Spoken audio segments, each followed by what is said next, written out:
How's it going, Chris? Hello, Chris. Well, joining us now, the head guy, the big cheese at Jazzy Circuit, Anthony Chu, aka Mutant XP. Hello, everyone. How are you doing? Just Uh, okay. Uh, I woke up this morning, feel relatively healthy. Everyone in my family is healthy today. That is good. Are you guys staying indoors or? Yes. So, not to give too much personal information away, but I do live in New York City, more specifically Brooklyn, and so I'm sure from all of the media coverage, all of you are aware of how serious the COVID-19 situation is here, and so we have been hunkering down and staying home for about a month now. Uh, when do you get I out? Do you try get out to. at all? Uh, I think I- to be honest, I try not to watch too much of the news. Yeah, I don't care um, about the news. I care about you. I yeah. definitely respect the So not watching too much Yeah, news thing, I by feel the you way. there. uh, so I'm not exactly. Basically every day, Hmm. the governor of New York State, Governor Como, comes on TV Hmm. and he gives an update on everything that's happening Have you been concerning watching those? coronavirus. Do you take in those, or do you just avoid it all? I don't. I mean, I'll maybe if I feel like tuning in one day, but it's on every day. And Hmm. I think President Trump has a press conference every day, Hmm. and I'm on it's here not every really day talking something. about Yeah, stuff, so so it's I not really something that I frequent, but yeah, it's been frustrating. obviously we have the internet, right? And so I can always stay apprised of anything urgent. Um, Yeah, for but me after a it's been really while, frustrating. yeah, after a while, when this all first started going down, I was tuning in almost every day to these news conferences. But now they're somewhat repetitive Hmm. in the kind of information they give. Yeah. Um, but I understand why they do it. But basically, the governor and the mayor of New York City have, I think it's technically a stay-at-home order. I think, they do threaten people with fines if they go out, but Hmm. personally, I don't know anyone that I know that has gotten hit by that fine. I'm happy for Um, that. so, I'm. but Do the you, streets are of you, New York are definitely a lot emptier yeah, nowadays. yeah. Does it look like that? Is it like a ghost town out there? Or? Just judging from again the little news I watch and some of the photos and videos on the internet, it's a lot quieter and it's a lot less crowded as it normally would be. But that's a good thing because I guess people are being asked, particularly in New York City, to stay at home to try and curb the or stem the tide of this Yeah, I can tell you where war we that's coming sit, around. which is we are sitting at home. Shelter at home is the order here, Hmm. in Dallas County. Um, every everywhere except for non-essential places are closed down. Um, you can have to-go restaurants and drive-throughs. People can go to grocery stores. Walmart is 100% unimpacted, I guess.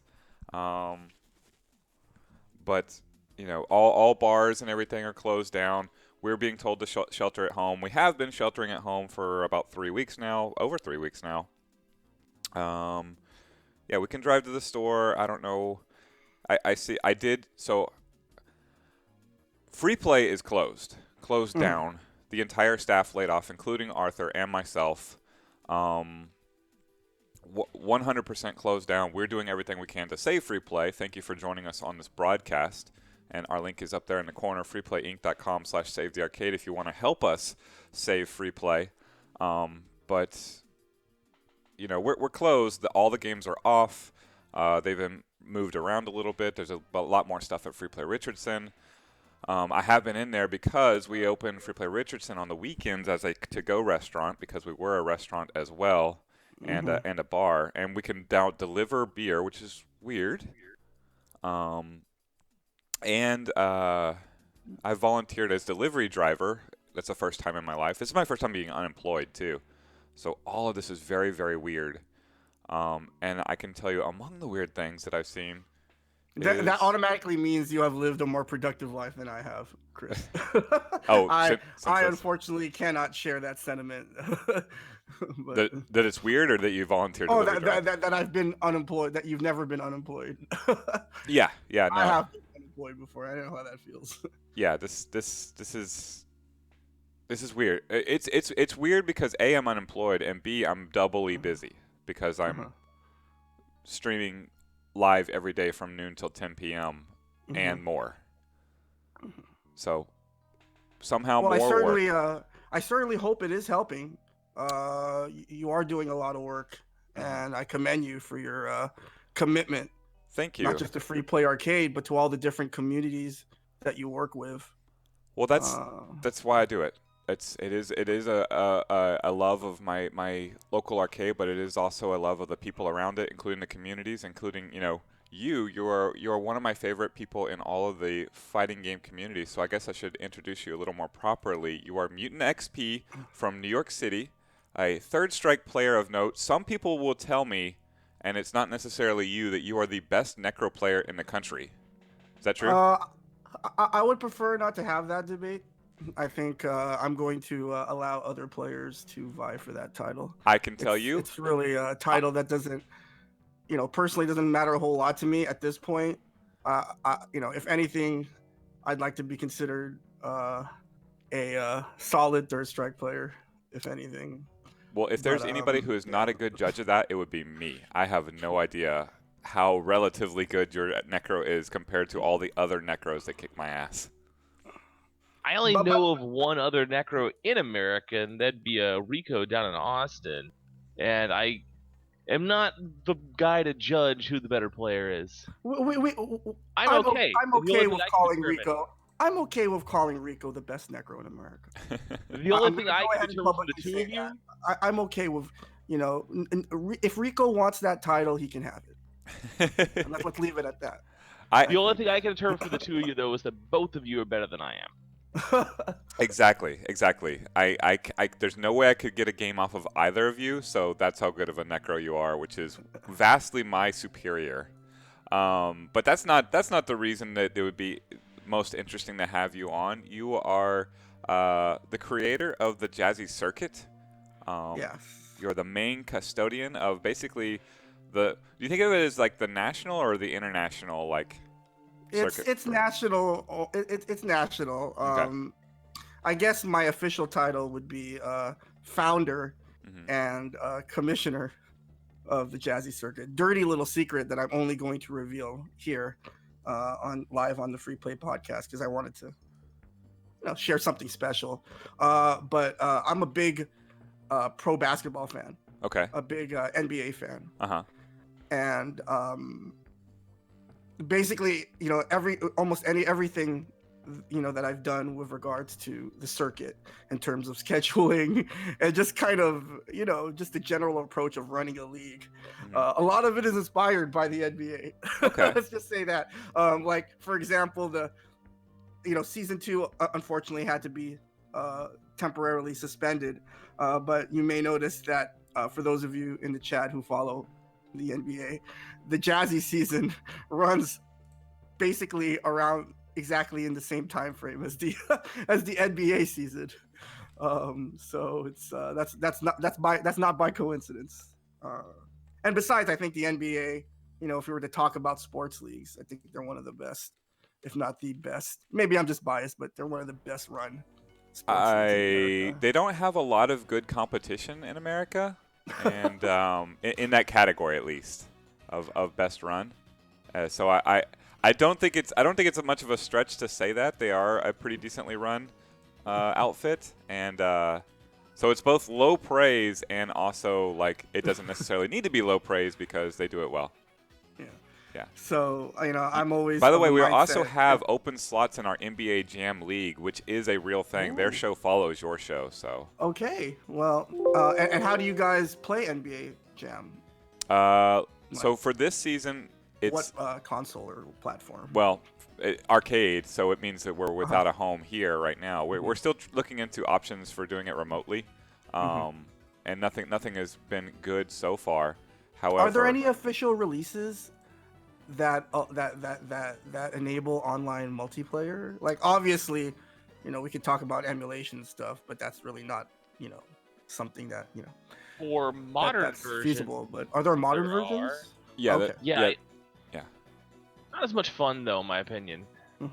Correct. Yeah, it's not as much fun. We love our classic arcade games. That's what the NBA Jam League / Hang Time League was built around. So this season was all NBA Maximum Hang Time account that we have in the Richardson area. We've done it in Richardson and Arlington. We bounced around. Yes, there is a full league. Yes, it does emulate the NBA season, much like the Jazzy circuit. Obviously, it's all based around the free plays, not nationally.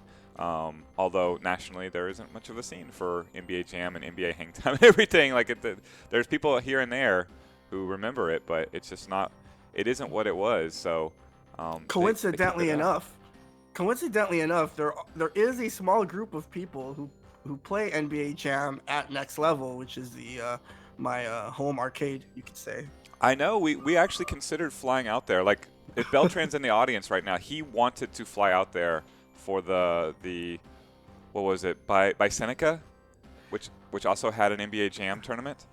I was actually at Biseneca. If you wanna, I don't know. I mean, I know this is supposed to focus on Third Strike. This can go wherever we want it to go. It's there. But I'm laid off. You're not being paid for this, so we can go wherever we dang well choose.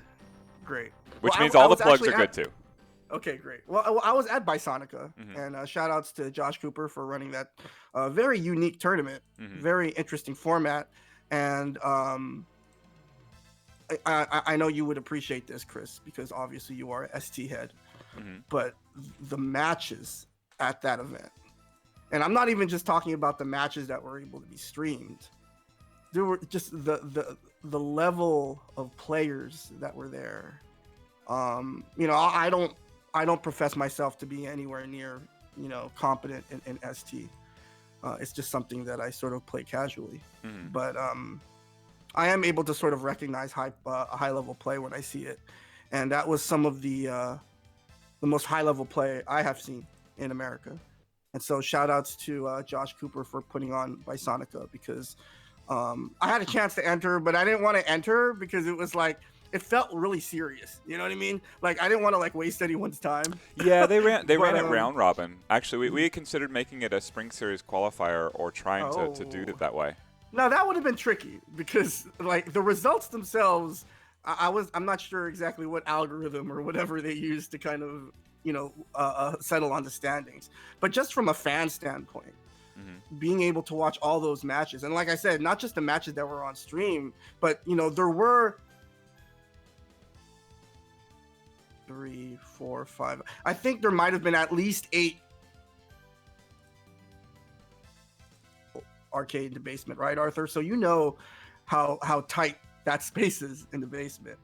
And so we had the 2 versus cabs, we had the 2 Link Blast Cities, and then we had at least 4 or 5 super guns running ST, and and I forgot what the exact number of players attended, but they were all killers. They were all very good, and just to be able to kind of watch all those matches, it was really a sight to see, and I wish you were there for that, Chris, because I know how much you love ST. Yeah, well, it just got busy. That it was late in the year, and things were already kicking into gear. We have a lot of Christmas parties and stuff here at Free Play. So it was a busy time. I can say we very much felt like it was tough. I felt the same way you did. I'm not good enough at Super Turbo even to be in that room. So I felt a little weird about taking a spot that could have gone to somebody like Ultra Combo and Damn Die and all the great players who would just smoke me endlessly. But that NBA Jam tournament definitely was something that was on the radar as well. Shout outs to another Anthony. Mega Man X pulled that one off. Mm-hmm. And now he's the undisputed national champion and definitely better than Michael Beltran. And I will let Mike know at any point. Yeah, well, I hope Anthony, aka Mega Man X, a very well-renowned, high-level Zangief player in the American ST scene. He and I, I like to consider us as somewhat of acquaintances. Mm-hmm. He always supports 3S, and I always support ST. Yes. But yeah, like I was about to mention, Anthony, he's pretty serious about that NBA Jam life, and so I would love to see a Mega Man versus Beltran NBA Jam. That would be a quick and exhibition. swift victory for one Mega Man X, because Mike's been known to get thumped in our NBA Jam League, at least in casuals. Now, if it's 2v2 and he can have his magic carpet Chris Willow with him, now we're talking. Or if we just have a one-on-one between Chris Willow and Mega Man X, then that'd be interesting. Although, Mega Man X versus Michael Beltran in NBA Jam would probably be worth it just for the wrestling intros alone. Yes. But, the gameplay might not be by Seneca level, because we all saw the results out of there, and it was quite fun. You own those machines, right? The 2 versus cabs. Yes, actually, I don't know if you guys, are interested in hearing the story about that. Please. But so back in 2017, there was another smaller venue in Brooklyn called iFix Machine. Right. I think some of you may be familiar with iFix Machine. Sure. Free play people would be familiar because that was the hosting point of, and on your machines was the original Spring Series qualifier. Yes. And so originally it was opened by a guy named Haya, aka Chris from the VF crew. Shout outs to Chris for keeping iFix open as long as he could. And so iFix was originally a very, very small game store that was closer to Coney Island, part of Brooklyn. And then Chris was looking to move to another location. And originally, Chris had found a spot that was in the immediate vicinity of Next Level. Yeah, shockingly close. But not as close as it ended up being. Okay. There was some sort of mix-up with the broker that he was working with. And because Next Level, I don't want to spend too much time on New York geography, but Next Level is located in an area. How about this? New York City is the biggest city that you'll ever see in America. The biggest. It's monstrous. There's boroughs. I don't know what that means. You can take a train 2 hours to just the other side of town. It's that big. And Next Level and iFix Machines were literally located across the street from each other. Like, I could definitely throw a football from the corner of one and hit the other one. And the reason why I wanted to just tell the story is because I think, I wanted to kind of dispel some, maybe misconceptions people might be having. Some people might be wondering, why on earth did Chris open iFix Machine literally across the street from Next Level? I wondered that. Aloud to Chris. Yeah, and in that neighborhood, there's an area, that's now called Industry City. It's near the, it's kind of near the water, and for the most part, that area has been underdeveloped, and only in the last 5 or 7 years have they started to, open the place up for businesses and so forth and so on. They opened a micro center there like 4 years ago, Bed Bath and Beyond and things of that nature, and it was still, like a good 3 blocks. It's basically like an avenue away from Next Level, which is, I guess you could say, the equivalent of like 2 or 3 blocks, in I guess what we could say a normal city. But anyway, Chris had originally wanted to open his store in that area. I mean, Yes. it's not across the street from Next Level; it's still close. But he wanted to be part of that developmental area, and unfortunately, something fell through. And I guess the realty company, they had a building that was across the street from Next Level, and that was really the only place available for Chris to move. And so he ended up moving there, and it made for some interesting times. But the great thing about iFix Machine is it was a place. Obviously Next Level caters to all video games, all fighting games, past, present. And like Magic the Gathering and stuff too, right?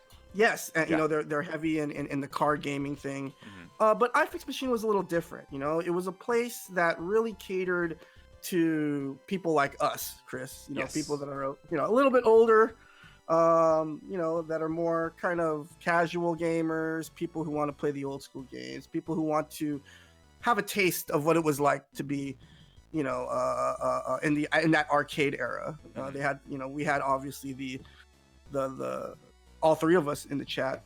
We all have had, the luxury of, sort of growing up in that kind of part of the FGC history. Mm-hmm. And so, Chris was able to keep it open as long as we could.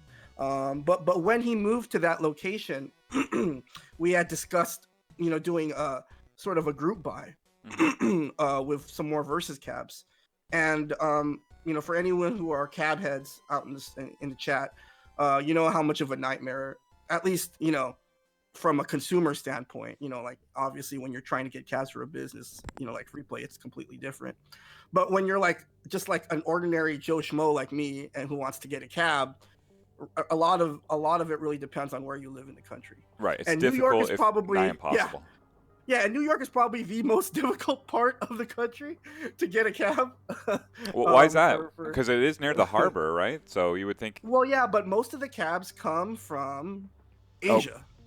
So it would go into the California side. Yes. Yeah, I got so, but fortunately, we were able to find an eBay listing with 4 versus cabs. Mm-hmm. And the seller was from the UK. Mm-hmm. So we decided to kind of jump on that. And so basically, Chris bought 2 cabs. And these were all versus cabs, new versus cabs. So Chris bought 2 versus cabs. I bought a versus cab. And then, and then there was another member of the community. His name is Beast. Shout outs to DJ Beast. He used to run the Dusty Knuckle series in iFix Machine. Also a huge retro head. He bought 1 cab. And, because we live in New York, like New York City metropolitan area, there's not a whole lot of places to put versus cabs. Mm-hmm. And so what we decided to do was we decided to just do a group sell and then put them in iFix because we weren't going to have a place to put them anyway. Yeah. And if, and then we just kind of agree, if ever, iFix decides to move on or close, then we'll just kind of, deal with it when we get there. And so basically we just went into a group buy and we left the cabs there. It was good for us because, finally I was able to get a cab of my own, and it was good for the store. They were able to use the cabs for business. And, so yeah, that was kind of the situation, and that's how we got the cabs. It was really cool rolling in. I still have the video. I don't know if I can post it up here. It's too much work right now. But I took a video of just sort of walking into iFix Machines, and like at the time the building was under construction, so there was no entrance. I was walking literally through construction at night.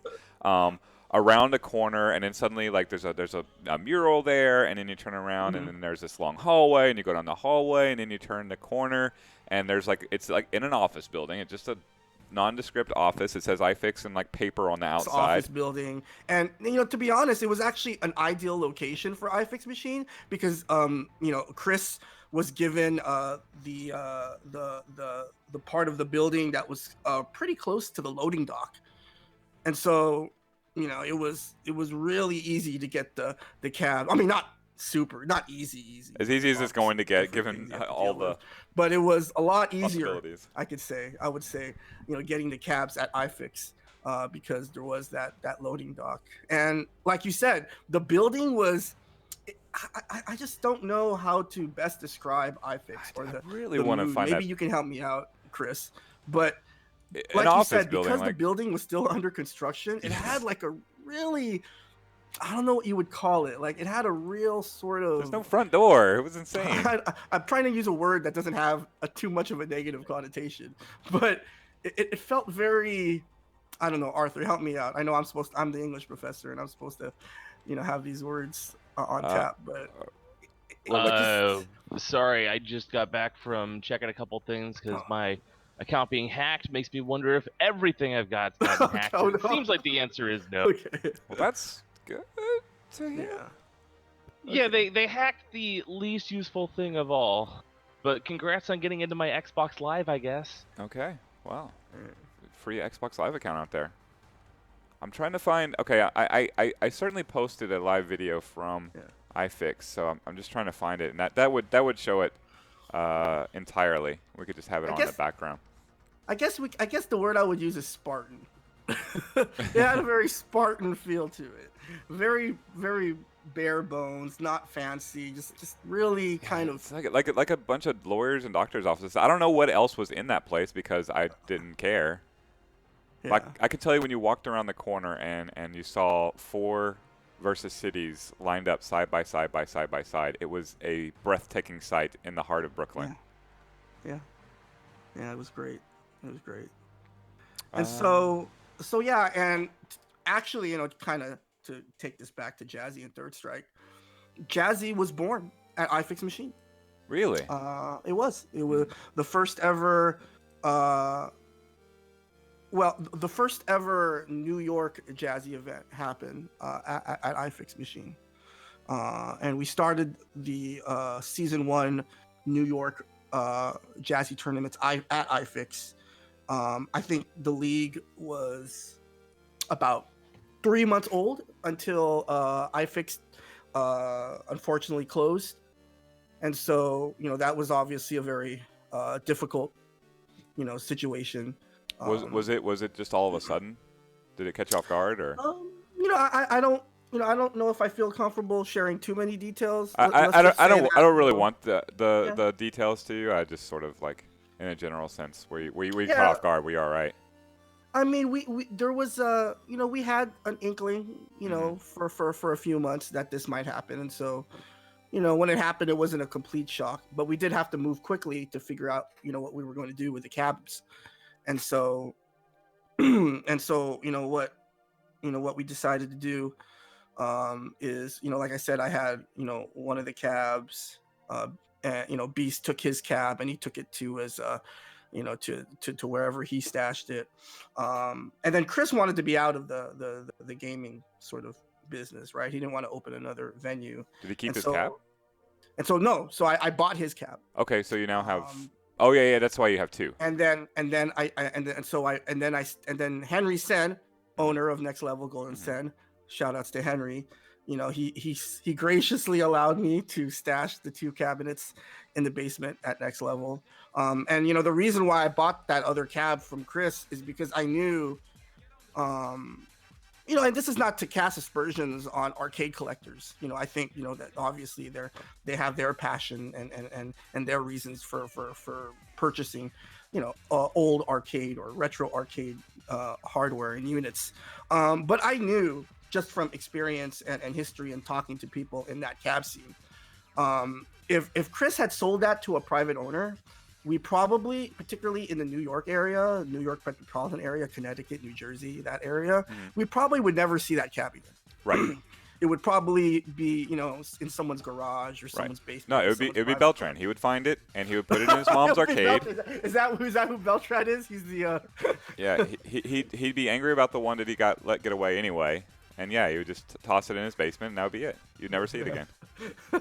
Okay, so now games are meant to be played. That's part of like the one of the fundamental founding principles of Free Play Arcade is that like it's all well and good that we have these old games, but they're made to be played, not put in mothballs. Yeah, and I don't want to get too philosophical on the stream, but I mean I think that totally relates to kind of what's going on right now. One of the reasons why I think it's so important the kind of work you're doing, Chris, is you're not just sort of fighting to keep free play open. You're fighting to keep arcade culture alive. That is 100% correct. I feel like in my opinion, this is the best arcade in the country, and it was booming the day before we all got laid off, like a busy day, just like every Saturday, and then boom, it's all gone, and that's a natural end. And if this all goes down because people just no longer support the arcade and they don't care anymore, then that's one thing. But to have it go from everything we built up to dead overnight, like I just refuse to accept it. I want to.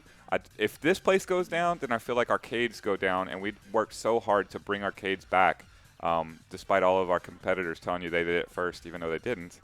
Like, I just don't want to lose this. I found the video too. Yes. Great. And you know, online gaming and online tournaments might be the way of the future. But I think gaming in general is headed more towards sort of an isolationist type of experience, just kind of slowly but surely. I mean, obviously you can over my dead body, and it might have to take that, but we're working hard. Yeah, you know, obviously you can interact with people online and you can develop relationships like this. I mean, I can only assume you and I are of a similar age demographic. Just turned Chris. 40. And so we still remember a time, you know, when there wasn't popular consumer internet. Remember? So like, you know, oh, absolutely. Our first internet was like AOL, or, you know, or for the people who were poor, Net Zero, you know, back when. Oh my goodness, that was me. I was definitely a Net Zero guy. But, you know, I just feel like arcades are essential to sort of, you know, just maintaining the history of not just the FGC, but just video games in general. Because I just feel like gaming is heading more and more towards sort of an isolation kind of activity. You know, you're at home, and yes, you can develop relationships online, and I'm not saying that you can't, but you know, just the idea of coming out to a place, social gatherings, just things of that nature. I think it's important.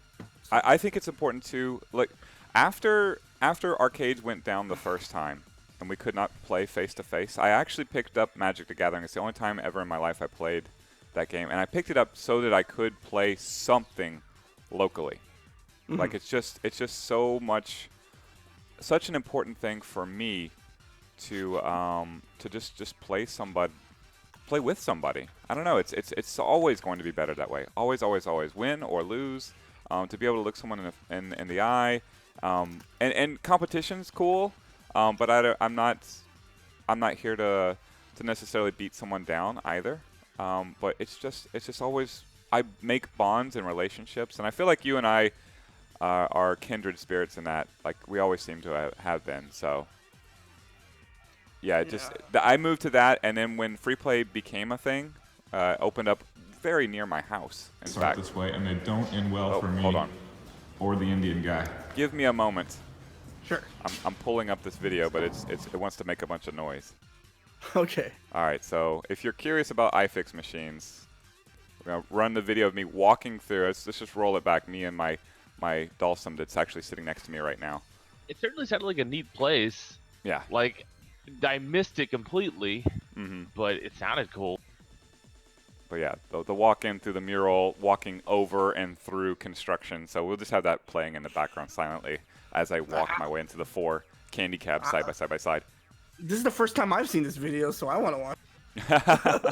It was insane because it was dusk, and you know I'm in New York City for the first time, and New York City doesn't necessarily have the best reputation. I think every time I watch a movie that is based in New York City, terrible things happen.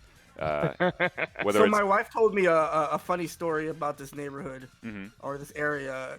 She was born and raised in this actual immediate area of Brooklyn, and she used to tell me, you know, that her parents would tell her. So basically, Next Level is located on 4th Street, basically on the corner of 4th Street and 60th Street in Brooklyn, in an area called Sunset Park, Brooklyn. And basically, her parents always told her not to go past 4th Avenue. and that's the area I was talking about earlier, alluding to Industry City. That place used to just be empty warehouses, You know, there were a lot of drug use there, a lot of crime, and now they're just sort of starting to renovate that area, and that's basically where iFix is, and Next Level in that area. Actually, on Second Avenue in Industry City, that shopping plaza, there is they opened an arcade. It's caters to children mainly though, kids. But yeah, there's iFix. Wow, this is I wonder if you're in this this. is bringing. I wonder if I'm in this. Did we meet? You and very we well just may didn't know? be, but mean, I don't think so, but maybe. So many familiar faces. It's so great to see that. Wow. And then I just go right in on. That is David Babona, aka Atari, Yes. playing against Guile. I don't know who Yes. the Okay, so I can tell you exactly whose these caps are. Okay, so on the right hand, right, we actually, the group buy was between, the group buy was actually between 4 of us. So on the right hand cab, you'll notice one of the cabs had a flat screen. I don't know if you remember that. But the reason it had a flat screen is because the screen it came with was not working properly. And so shout outs to the mod father, aka Jose Cruz, at CruzLink2. For all your modding needs, for those of you who are looking to. And Jose's great. He actually was instrumental in free play getting and the whole iFix experience. That event, and Technical Monkey working on the colors and stuff. That and talking to those guys and networking with Jose is how free play was able to get direct feed from the arcade cabs. That might have happened at some time in the future, but it happened right then because of them. So we owe them a ton. And also, I noticed you put up a photo of me playing ST. I just just to it's literally your Facebook profile pic, and it's not too bright on you, so I didn't feel too like you be too self-conscious. No, I appreciate it. But what I do feel self-conscious, and I want to kind of protect my arcade cred here, is that cup is empty. Oh, yeah. I just want to let everyone know that cup is empty. So, or it might have quarters in it. Yeah. This is actually a very old picture. This is a picture from NEC 2009, NEC Northeast Championships. This is a East Coast tournament series run by Big E Gaming. Shout outs to Big E, longtime supporter of Third Strike. And this is one of the first events where people brought cabs to the event. Obviously, that's something that a lot of events do now, but this is kind of back at a time when the community, these were privately owned cabs that members of the community were willing to spend hundreds, of dollars to, pay to get to these events. And I'm playing ST here. I think that's Damn Die next to me. It does look like Damn Die, yeah. Yeah, and I'm not really sure who I was playing. I do know at some point while I was playing ST, because I was only playing ST for a little while during this period. But I do know I played Kyle, aka Comeback, at some point during that night as well. But I'm pretty sure that's I'm almost positive that you're right. That looks like Damn Die right there. Yeah. Let's see here. But that video was amazing. I'm glad that you were able to show that. Yeah, no, it just iFix was such a surreal place and time. Whether it endured or not, it felt like I don't know. It felt like I was walking through the set of a weird Law and Order episode, and then bang, candy cabs right together. Hopefully not SVU. No, but I was walking through construction. Something bad clearly was happening there, and then suddenly something great was happening. Yeah. How are you guys? Are you guys doing all right personally? I wanted to ask and make sure that you guys were okay. The family's all right. I think there are a lot of people in New York City that are struggling. Thankfully, I am happy to report that health-wise, everyone in my family, not just the family that I live with in New York, but I'm actually originally from Southern California. Okay. And so I have family. Most of my immediate family lives in Southern California. My mother, who is in her 70s, lives in a nursing home in northern San Diego. She has not seen outside. She has not been outside that facility for actually 3 months because she came down with pneumonia in January. I still can't sort of get a straight answer as to whether or not she actually had, because one of the reports I'm hearing is that people were actually contracting corona and exhibiting symptoms long before March or February. Sounds but anyway, likely. she was struggling with that for about a month. And then all this went down. Yes. And so she has not been outside that facility for 3 months. And I can't even just imagine not being able to, go outside or, go anywhere for 3 months. And, that so, age too. Like we are trying to stay sane by doing this, like talking to each other, getting our friends, calling in old favors, like this is partly a rallying cry. We actually have a doctor, a psychologist that comes in every day just to talk with us in case we get a little crazy, because it's understandable too. So this is a gaming / let's save the arcades / let's keep everybody sane endless stream. So I can't even imagine if you're of an age in which you don't feel comfortable or you've never really engaged online culture, and so how would you even do it remotely? Yeah, exactly. And so she's hanging in there, but as far as me and my and my family members that I live here, we haven't shown any symptoms. Our chief concern is I live with my father-in-law, and he still has to go to a medical facility for dialysis. And so that's probably our only concern. But thankfully, we live in sort of a brownstone that has multiple levels. And so we're not sharing the immediate living space with one another. But we're still obviously in the same house. And, he's, sort of ill and elderly. And so me and my wife have to take care of him. But aside from that, we're okay, for the most part. Yeah. Well, definitely glad to hear that. Given now all the considerations, yeah, I understand. Are you still able to work? Are you working remotely? Because I know you're a professor, right? So I'm an adjunct English professor at currently at 2 different academic institutions, and thankfully we were able to move classes online, and so basically we're just working from home. I just read an article, yesterday talking about how, the COVID-19 pandemic is going to impact, institutions of higher learning. I'm definitely feeling that. There were classes I was scheduled to teach. And for anyone who knows how adjunct work, sort of operates, you get paid per class. And so I had some classes lined up in the summer, some of them canceled. My wife, she's working, but her pay is going to get cut in half for the foreseeable future. But we're thankful that that they didn't let her go entirely, because there were a lot of people in her company that were let go. So we're all dealing with some challenges and some struggles, but we're making the most of it, and we're trying to push through. And I can only hope everyone else is gonna keep doing that as well. You're stuck at home. Are you getting to game? I play Third Strike and HF every now and then. Really, I've been playing a lot of HF. Really? HF is we're around in the a same bizarro age. Another world. We're having a big HF tournament in 8 days.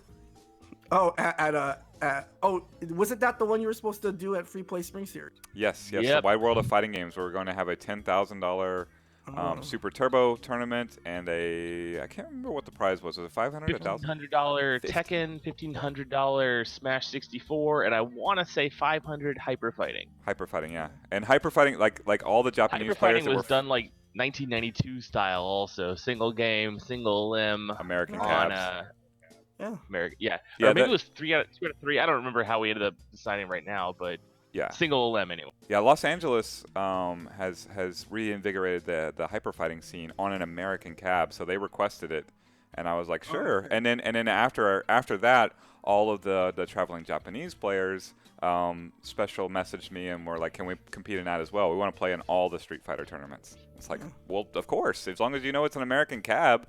Then you could always link the American cab to a Japanese cab. We could could, but the plan was definitely to do it on an American cab. Like that was just part of it. And it's funny, they accepted. And it's funny because during that same event by Sonica, I was able to chat a little bit with another ST player. You probably know him. Very strong Sagged player from Southern California. And I totally forgot his name. Ultra Combo from Northern California? Ultra Combo. Yeah. And we were just kind of talking about how at HF, for some reason, Southern California, and anyone who was born and raised in the SoCal FGC scene, we just have this weird. I don't call it weird. I think the game's great, but we just have this thing about HF. We love HF, and I've been playing that a lot. And like kind of I mentioned earlier, Chris, we're around the same age. And really, HF is the Street Fighter of my childhood. Yeah, I remember that in arcades. I never saw Super Turbo in an arcade until it was at Free Play.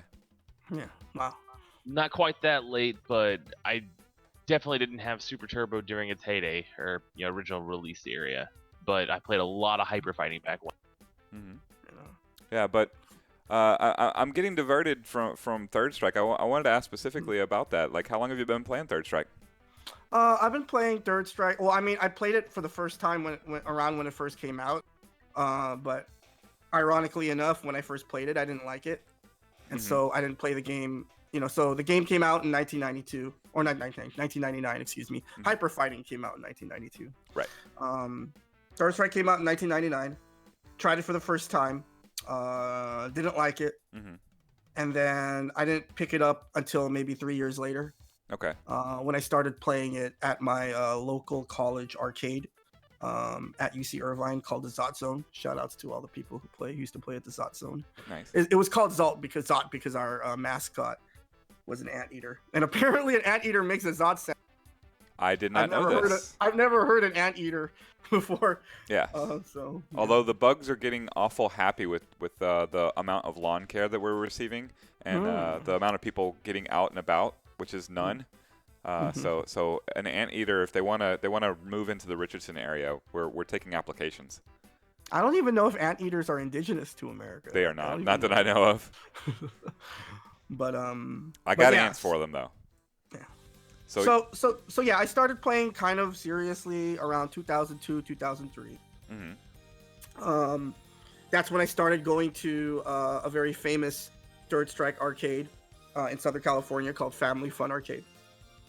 I started to go there with my college friends, and then slowly but surely I started to compete in more tournaments. I was originally a Ken main, but that was at a time when I knew really nothing about like how to play Street Fighter sort of properly, like spacing and footsies and whiff punishes and this idea. I was just a masher. Okay. I mean, some people might argue I still mash now, but anyway, that's beside the point. But I just didn't understand how the game worked, and this was, after a year and a half of competitive play, I would go to, and for anyone who's unfamiliar with how the FGC was back in the early 2000s in Southern California, especially. I was so fortunate enough to live in a place where when you went out on a Friday night, the question wasn't, do we go to an arcade tonight? The question was, which arcade do we go to? Yeah. And I always dreamed of like going out to Southern Hills Golfland, like because I was a Tekken player. Yeah. Yeah. Never. By the time I made the pilgrimage, that had already closed. But yeah, LA has always been, LA and New York for that matter, have always been some the big holders of the fighting game scenes. Yeah. And I don't know if you've been feeling this lately, Chris, but with the whole lockdown and things, I've started to become more reminiscent about those days. And sometimes I look back and I almost feel embarrassed. Like when me and my friends would debate over which arcade to go to on a Friday or Saturday night, we'd be like, oh, should we go to Arcade Infinity tonight? Oh, but the sticks were kind of ass the other day. Oh, maybe we'll go to Super Arcade. Oh, but I think the Third Strike machine's still broken. Oh, well, maybe how about Family? Oh, that's kind of far. I mean, it was a constant like deliberation. Yeah, and we had a weird setup here in the DFW area, or have it weird. Will have it weird. It's Free Play has candy cabs in all their locations, and they have the techs are in the chat with us right now. Like we had 10 techs on staff, so if not more. I just lost count there. So upkeep was always a super serious thing. And now that isn't to say people wouldn't lose and blame the sticks anyway. They certainly would, and then they would fix them, and it would be this endless like jaunt. But like we were really spoiled. Like versus city cabs everywhere, 29-inch tri-sync monitors everywhere. You know, SandWow buttons and parts, and just kept up to the best level. If someone spilled, like if that cup doesn't, if it does have beer in it and it spills, like, you know, Andrew comes out and changes the buttons immediately and cleans out the old ones. Like it's good times. Like we have it good here, and not only that, like we have a local scene here for Third Strike and for Super Turbo and for anything else you want. Like a real living, breathing arcade scene. Like many of our players are playing these Street Fighter games on Fightcade 2 right now for the first time on non-arcade equipment, and it's driving us nuts, to be frank. Well, okay. Well, I was gonna say something. I decided not to. No, go ahead. Go ahead. No, I was just saying, you know, it's.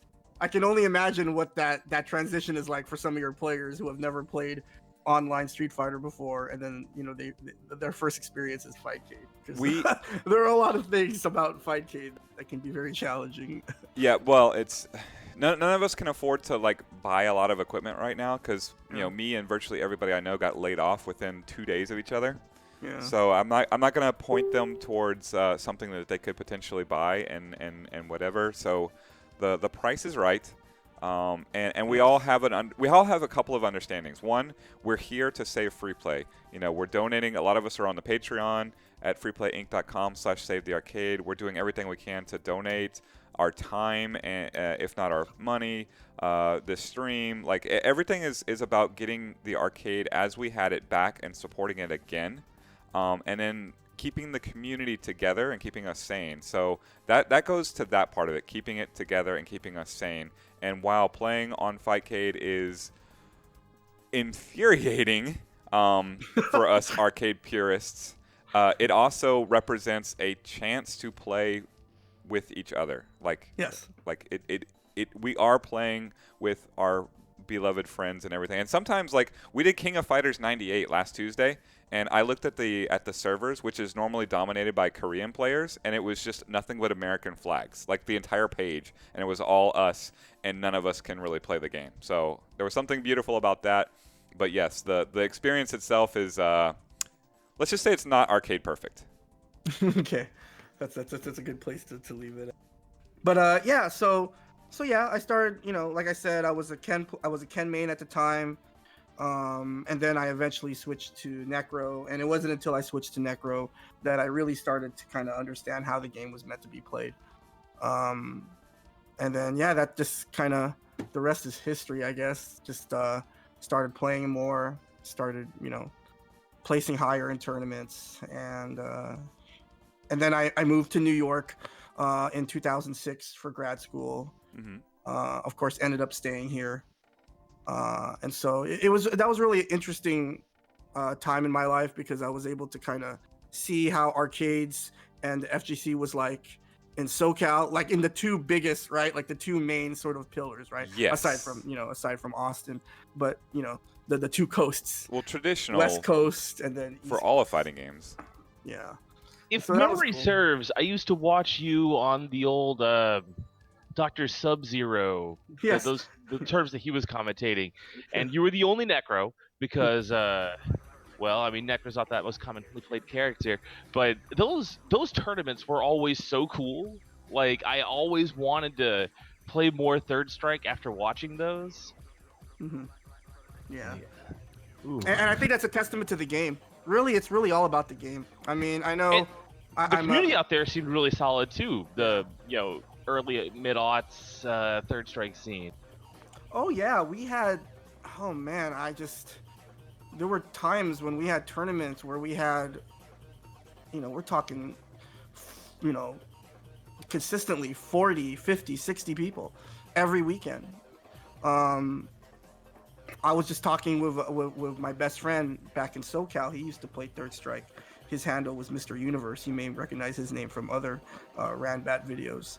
But we were just reminiscing about this one 5v5 co-op cup style team tournament that we ran. one day. When you And, can run a tournament of that size, like a 5v5, you're doing it right because Yeah. that means you got that many players together in a facility. And I don't want to misquote the number, but I'm pretty sure we had, this was a 5v5 co-op cup tournament one weekend at Family Fun, one day on Family Fun, and I'm pretty sure we had at least 30 teams. Wow.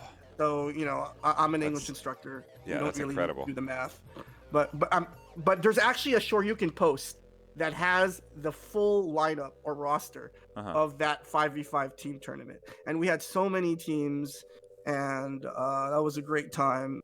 And I just wanted to tell this funny story, this funny memory of Mike Watson. Obviously, everyone knows who Mike Watson is if you know Street Fighter. Super Arcade owner once or twice.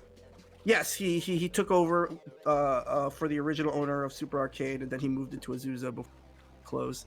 But shout outs to Watson. But I remember one time, a couple times at Family Fun, Watson wasn't a very big fan of the sticks at Family Fun. And there were a couple times where he would bring a can of WD-40 to the I was just talking about you were talking about like techs and people maintaining the machines. See, that's what we had to deal with back in the day. Is like, yeah, if you didn't fix it yourself or whatever, like it busted eternally. I'm getting this image in my head of competition joystick. The I can tell you when we had Matsun out the first time for Spring Series. That's a Ken player of Super Turbo. A button disconnected, so he hit the button and it popped out. And he apparently is so used to this in Japan that he popped open the console and changed the button out himself, or reinserted the wire himself before the tech, who was watching all this time, could run up to the stage and do it for him. Like he was just like, oh, Tiger, and he was done. Did we have it unlocked? What's that? I don't know how he did it. I have no idea how he did it. I can tell you he has more experience doing it than all three of us combined. So the tech, it was Matt Johnson who watched it happen and started running up there and was like, oh, well, he's got it because he's been doing this for longer than I've been alive.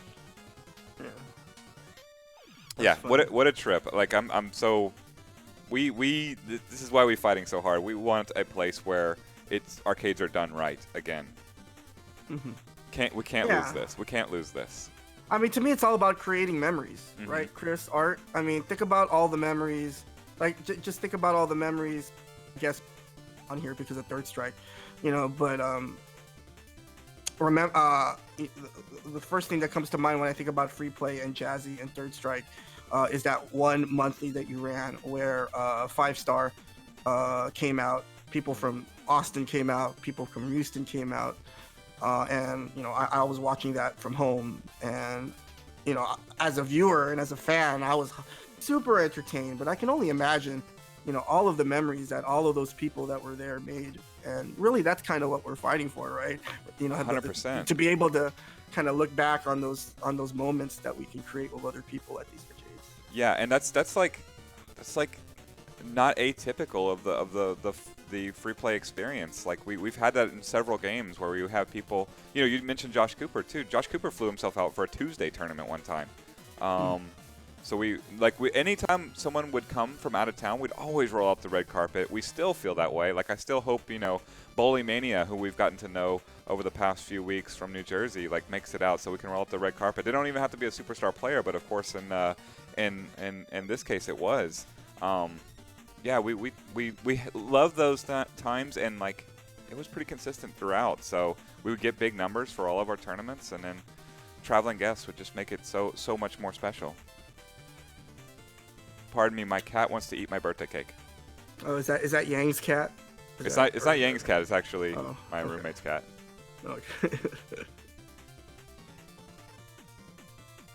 Fine, you don't want the cake. The cat only wants my birthday cake. There's so much of it. Go eat the birthday cake in there, cat. Right. So, just quick question, Chris. Please. So I know that you run before all this happened. you guys had, certain days during the week where Third Strike would be kind of the game, where you'd have are you replicating that online anywhere, or we're trying. So here's the thing, and Wax alluded to it. They're on OE right now, and I don't feel comfortable like asking everybody to go buy a bunch of equipment. So there's been, we've had them on the stream once. I'm a little afraid, to be honest with you. I don't want our scene, I don't want the Third Strike is part of us. We are Third Strike players. We are Super Turbo players. We are pinball players. I don't want them to further leave our scene, because we're still keeping it alive here as well. I'm hoping to get them on the broadcast, but even when they do, like, it tends to be them running the show for them, and it's there's just a different, like, it's like changing the channel almost. So they play on Friday nights, and that's another thing. I've been volunteering as a delivery driver on Friday nights. I'm hoping Wax. Here's how I feel about it. I would like it to be on the stream, because you guys are a part of us, and we care about you. And, I care about Third Strike. I just can't commit the time to it to, like, get on anybody's level. But that doesn't mean I don't love the game and don't want to see it here. Like, there's a reason I invited you, Anthony. Well, there's a couple reasons. I think you're a brother in the FGC, but, like, I really want this to be Third Strike as well. So, yeah, if we can get it back on the stream on a regular basis, but as Wax is saying, Lance is streaming it. Like, I don't know how to bring us together, to be honest with you. It's something, I feel like I could ask your advice for. Like, I just want to introduce everybody to the games, and it's hard. Yeah, that's actually, a big concern that I kind of had when I kind of started realizing that we're, sort of suspend the league, and then basically, the country was gonna head into to stay at home or lockdown. One of my biggest concerns is that, unlike a lot of the modern games, a game like Third Strike, and this is even kind of an anomaly, among the old school games, there is so many different ways to play Third Strike online. When we think about it, there is Fightcade, there is OE on Xbox, OE on PS3, 30th on PS4, 30th on Xbox One, 30th on Steam, 30th on what am I missing? Switch. There's Red GGPO. There's so many ways, and historically this has been kind of a touchy subject for the Third Strike scene, because all players have their preferences, all players have their kind of nuanced sort of things that they look for in the online experience, and so it's very difficult to kind of do anything kind of united as far as the online front goes. Right. And that was something that I was really concerned with. But then, over time, I started thinking, how can we kind of use that as a positive and kind of spin that as a positive, like, rather than say, oh, the online Third Strike scene is fractured. Maybe if we sort of tweaked our perspective a little bit and maybe thought of it in a different way, and thought of it maybe as, wow, look at how many ways someone could be introduced to Third Strike. Yeah, and that's the tack that I am taking with every game that we play, Tuesday Night Fight style. Like, we're jumping on Fightcade. We're just taking over the server. It's a venue. Like, Free Play Arcade initially was a venue for me to recreate the arcade culture, like that we had lost, because people were coming in and not even knowing what a start button was in the early days of Free Play Arcade. So if you have an avenue there, and you and all your buddies and all the people around you can get there, whether it's the Third Strike players in Dallas going on OE or whatever it is, if you can convene there and take it over, then it's a venue, and you can get together and continue to level up and learn and introduce, maybe hopefully introduce more people to it. So we're flat out taking over servers at times when we're finding a new game. Yeah. So as far as like concrete advice goes, I think if the reason you want to stream Third Strike is to, again, continue garnering support for Free Play Arcade, then I definitely think you're on the right track in terms of, hey, as far as deciding on what platform to play, let's see what all the local, because regardless of what platform you play, the experience, depending on your individual internet connections, your experience should be a lot better than if you were playing somebody 1,000 miles away. And so That's true. I think maybe the first course of action would be to kind of get the regular crew together and kind of go, okay, what's the platform? Well, right now I believe what's it's the OE. one platform that we can all agree on? Yeah, but right now that's OE, and the problem, my personal problem, not with OE, but just with the state of things is so the Third Strike players in the area are playing on OE, and I represent not just Third Strike players, but everybody. Like General Yegov here is talking about a Tuesday Night Fights on Third Strike. General Yegov is a pinball player, not a fighting game player. So he's been playing with us and throwing fireballs and stuff. So I'm still introducing brand new people to the game who are all, of greatly lessened in the immediate sense means to get into games. So I can't be like, what's OE on 360? Yeah. Yeah. So and the added obstacle, you have to have an Xbox Live subscription. Yeah. So to get there, you need to buy a 360, buy a fight stick, get on Xbox Live, and get a copy of this game. And that's a lot for somebody who does not play anything. And it's more than I'm willing to ask of the noobs that I represent, basically. So I'm kind of stuck in between. I think maybe the best, perhaps, one thing you could do is you could sort of take a page out of your own book. Remember that you run those sort of junior ST tournaments. And then, obviously you run your normal ST tournaments. And that's basically what Tuesday Night Fights is. It's a pro-am. Yeah, and so what if you guys kind of, sort of take that same approach? Like, all of the newer players, people who are just being introduced to the game, people who don't mind playing on Fightcade, run that on Fightcade, and then just let everyone know, hey, the really high level players, they'll play, they do things on OE. And, but for it to work, some of those players, some of your local players on OE have to be willing to kind of participate, not necessarily regularly, but from time to time, in those Fightcade days. I think we can do that. Oh, hey, here's a player who can just represent with us. It's Ray. Hey, what's up, guys? Can you guys hear me How's it okay? going, Ray? Yeah, I hear you. Good games last night, Ray. Oh, I was playing you last night? Yeah, weren't we? Wasn't that you? Oh wait, no, that was BMXer. Sorry. See, I know so many Third Strike players, Chris, that they're all just kind of. I understand. This is Ray, aka Wax, who commentates for us on the regular, and it's good to hear his voice again. And you play Chun, right, Wax? You're a Chun player. Yes, hell clearly. No. No, I'm a young player. Oh, young player. Oh, Brian is your Chun player. Brian. Yeah, Brian Dark Chun. Okay. Now I got you guys straight. Sorry. He's the guy with the California accent who's never been to California. I don't know how that works. Dude, I'm as Texas as it gets, unfortunately. So I skateboard though, so that's probably like the thing, I guess. Maybe. Why I have the accent. But yeah, we've been playing every Friday night pretty much since the shutdown. Like all the local homies. It's like me, Yuki, Alex, Nas, Sonny, Jackson. Like miss all of you so much. You don't understand. Like my reputation was not OE. deserved. I love you guys. And like Exodus got online. He's like, "What the hell is with this full lobby? Like, why the hell do you guys have 8 players?" And I'm like, this is literally all of DFW on OE right now, and we talk on Discord too. So it's good. It's really productive. I think as far as like learning a lot of the matchups and stuff, because a lot of us are still like newer to the game. When you say like I've only been playing competitively like a year and a half or so.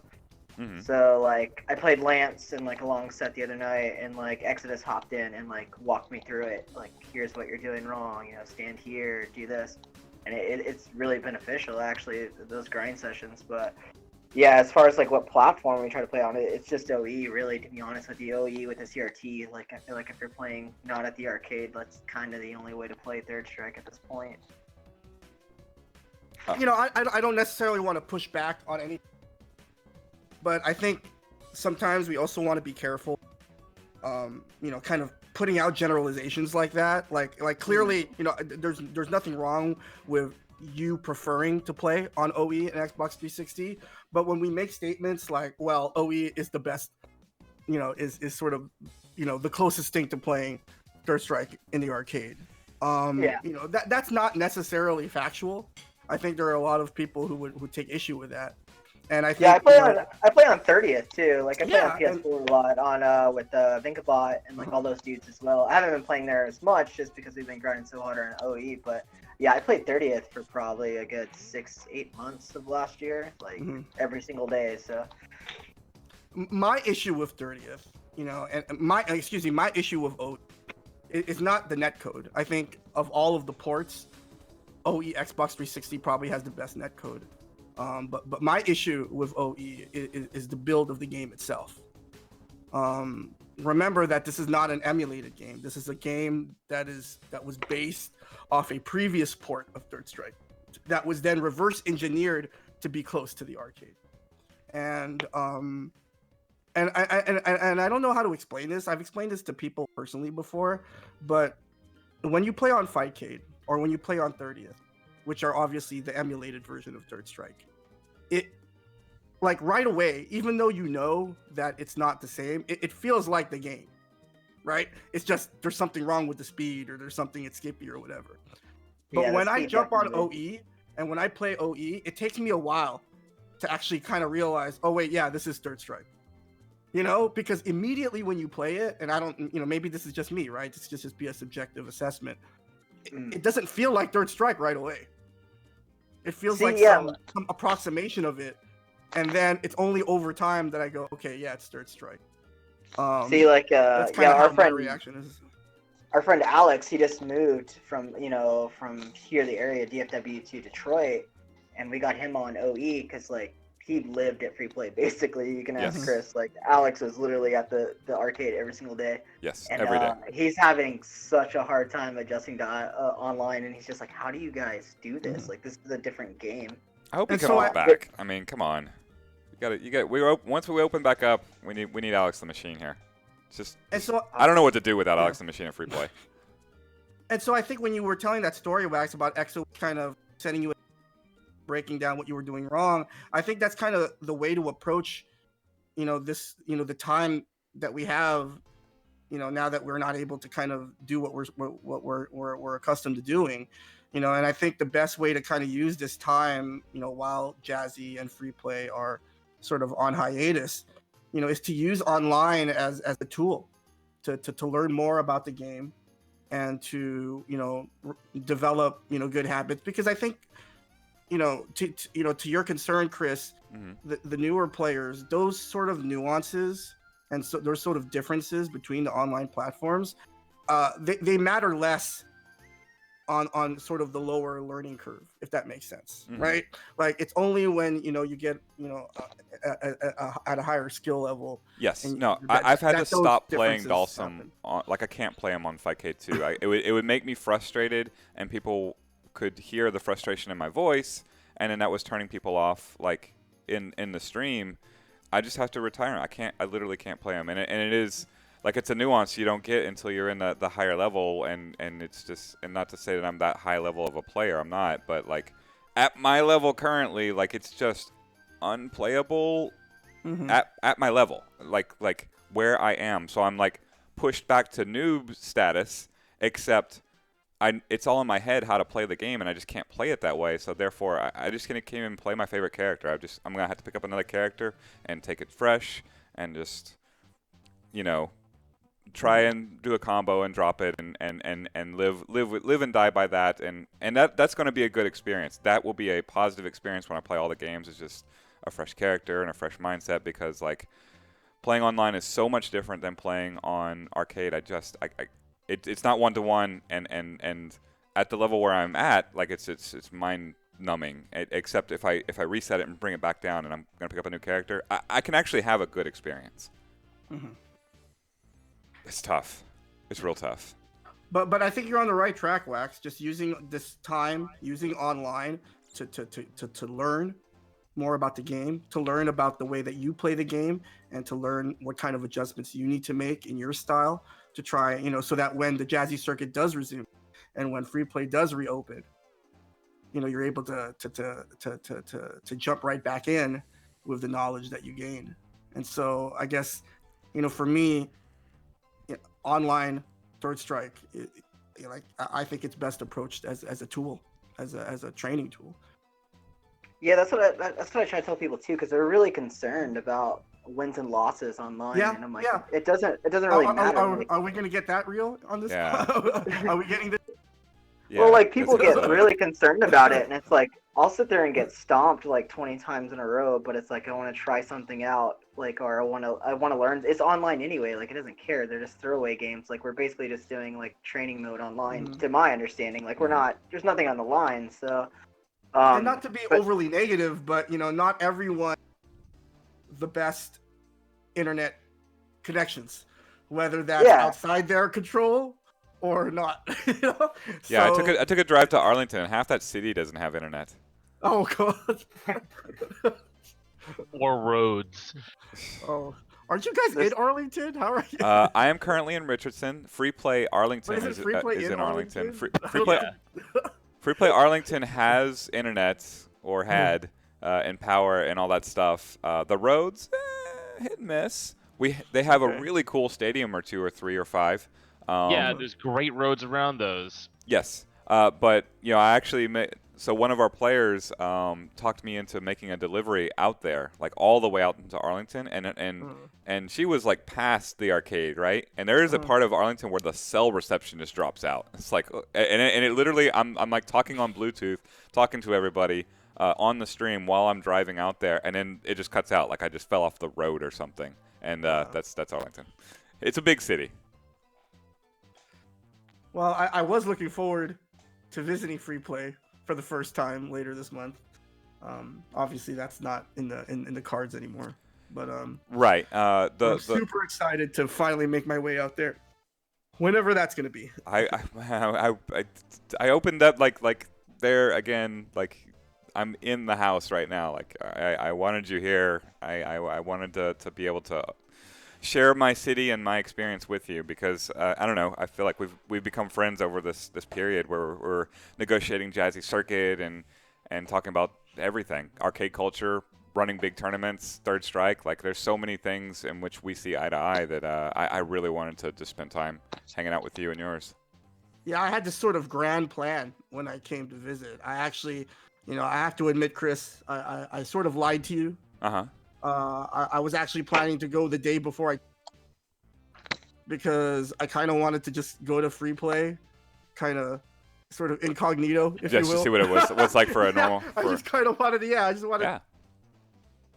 And not to kind of inspect you guys or anything. I just wanted to experience it, just as a customer and as a fan. Sure. Because the one consistent thing that everyone tells me about Free Play is it feels like a time machine. You kind of go back in time, and I really wanted to experience that. But, yeah, I wouldn't fear that at all, because it is as it is. I don't know, it just Free Play's a special place, so yeah, You'd have a great time there as a regular person or with the red carpet rolled out. Either way. Mm-hmm.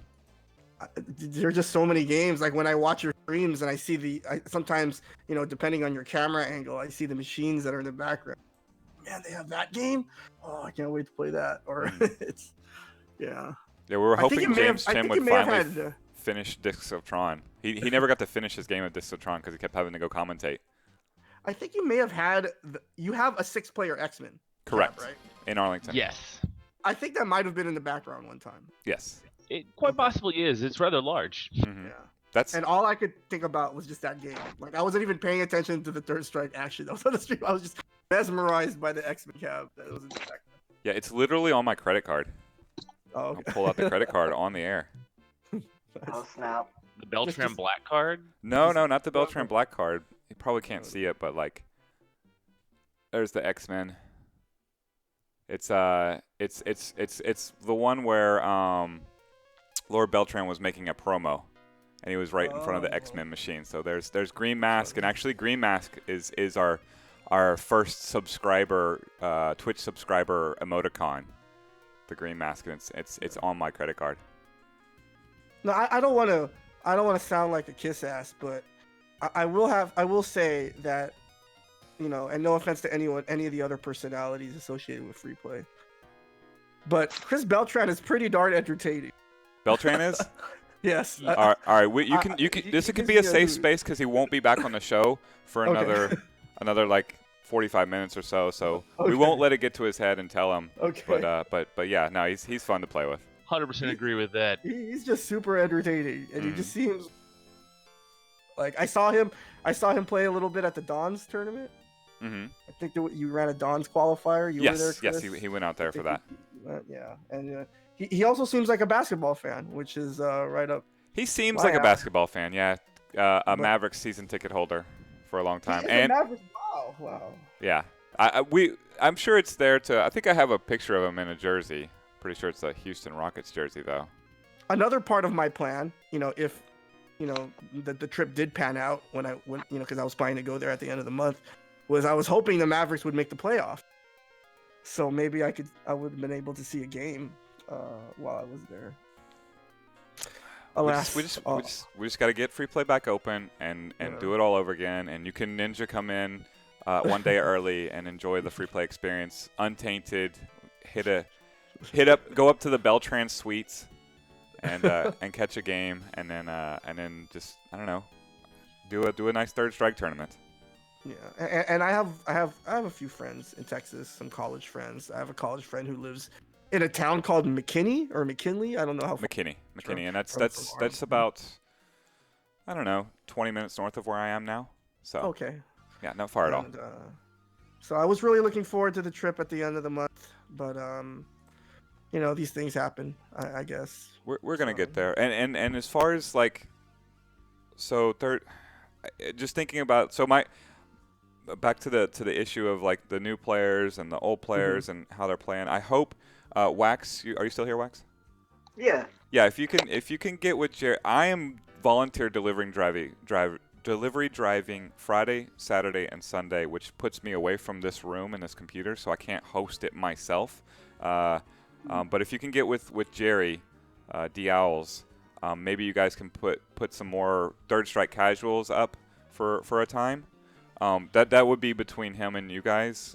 But I certainly would like to see you guys get the stage if you want it on the Twitch, the Free Play Arcade Twitch channel.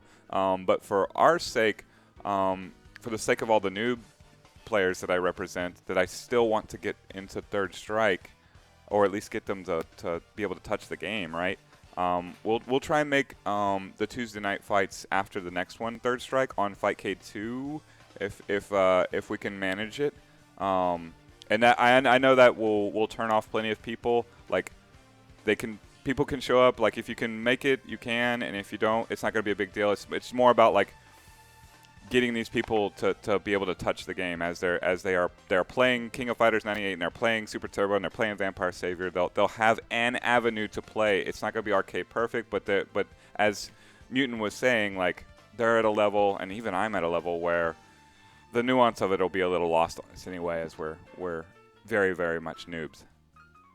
Yeah, I mean, at this point, it's just important that people are playing Third Strike in 2020. It's No matter tough what because pool I it care is. about you guys as a community, and I care about like the game as well, and they're not like the whole thing isn't like intermixed right now because we're all stuck remote. Yeah, I mean, it's just rough, especially because like literally that's what all of us play on. Like, I guess if you want to talk to Lance, like Lance runs his stream and maybe somehow like duplicate his stream or something. Because I don't know how streaming works whatsoever. I just kind of show up and play. Mhm. But like he streamed last weekend for us for like 3 or 4 hours and it went pretty smoothly. Mhm. And we were even talking about possibly running some kind of tournament or something once like next levels is done, just to make sure that Yeah. gets done. But I'll message Lance. It's tough because like if it was just me sitting in this room on whatever time that Lance does it, then I would just say yes, we're doing it, and I will do it because I'm happy to do the extra work. Except I'm not going to be in this room, so I can't. It's a complicated situation. It's one that I don't want to lose contact with the established like third strike community in the DFW area. I can tell you that I miss you, and I miss Sonny, and I miss Alex. I miss everybody. Like I miss seeing you guys right next to me, and this is really frustrating. Yeah, it sucks, man. I miss everyone, the experience, the arcade so much, but it's all good. We're gonna get through this, right? That's what we're doing this for. That is what we're doing this for. So, Well, yeah, we'll be all right as long as people keep playing, as long as people keep paying attention. well, So. I will keep introducing them to the game as well, as much as I can. So we'll do that. Mutants XP. Yes. You so as you've grown as a Third Strike player, do you have any players that you've taken inspiration from? Oh yeah, so many. Any pop out? Yeah, like when I was first coming up, all of those SoCal FGC legends that I had an opportunity to play Third Strike with, a lot of them, hated Third Strike. For a lot of them, Third Strike wasn't even their game of choice. But in the arcade, back in those days, you just played what you played, what was there. But guys like Watson, Valle, Paulie, Kenai, a lot of players in family, Pyro Lee, just so many different players in the SoCal area, Hung B. All those players were sort of my, unofficial teachers. No one ever, this is obviously more common back then than it is now, but, no one really ever kind of set me aside and kind of, took me under their wing and said, hey, I'm going to teach you the game. It just wasn't the way it was done a lot of times back in SoCal. You kind of had to show other players that you deserved their attention.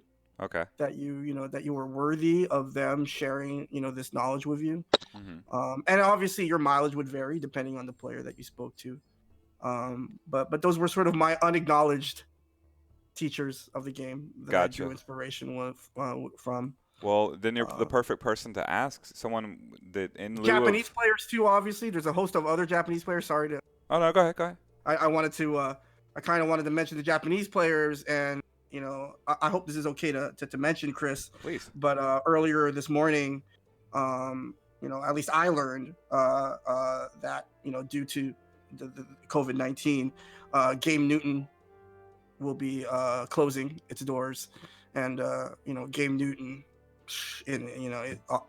Words can't even sort of comprehend or describe, just how important Game Newton is, to so many different retro scenes, ST, Third Strike, VSAV, VF, and Matsuda has done so much, not just for Third Strike, but for all those other scenes, and it's sort of sad to hear, that their arcade, like all the other arcades in the Tokyo area and in Japan as a whole, are gonna be shutting its doors.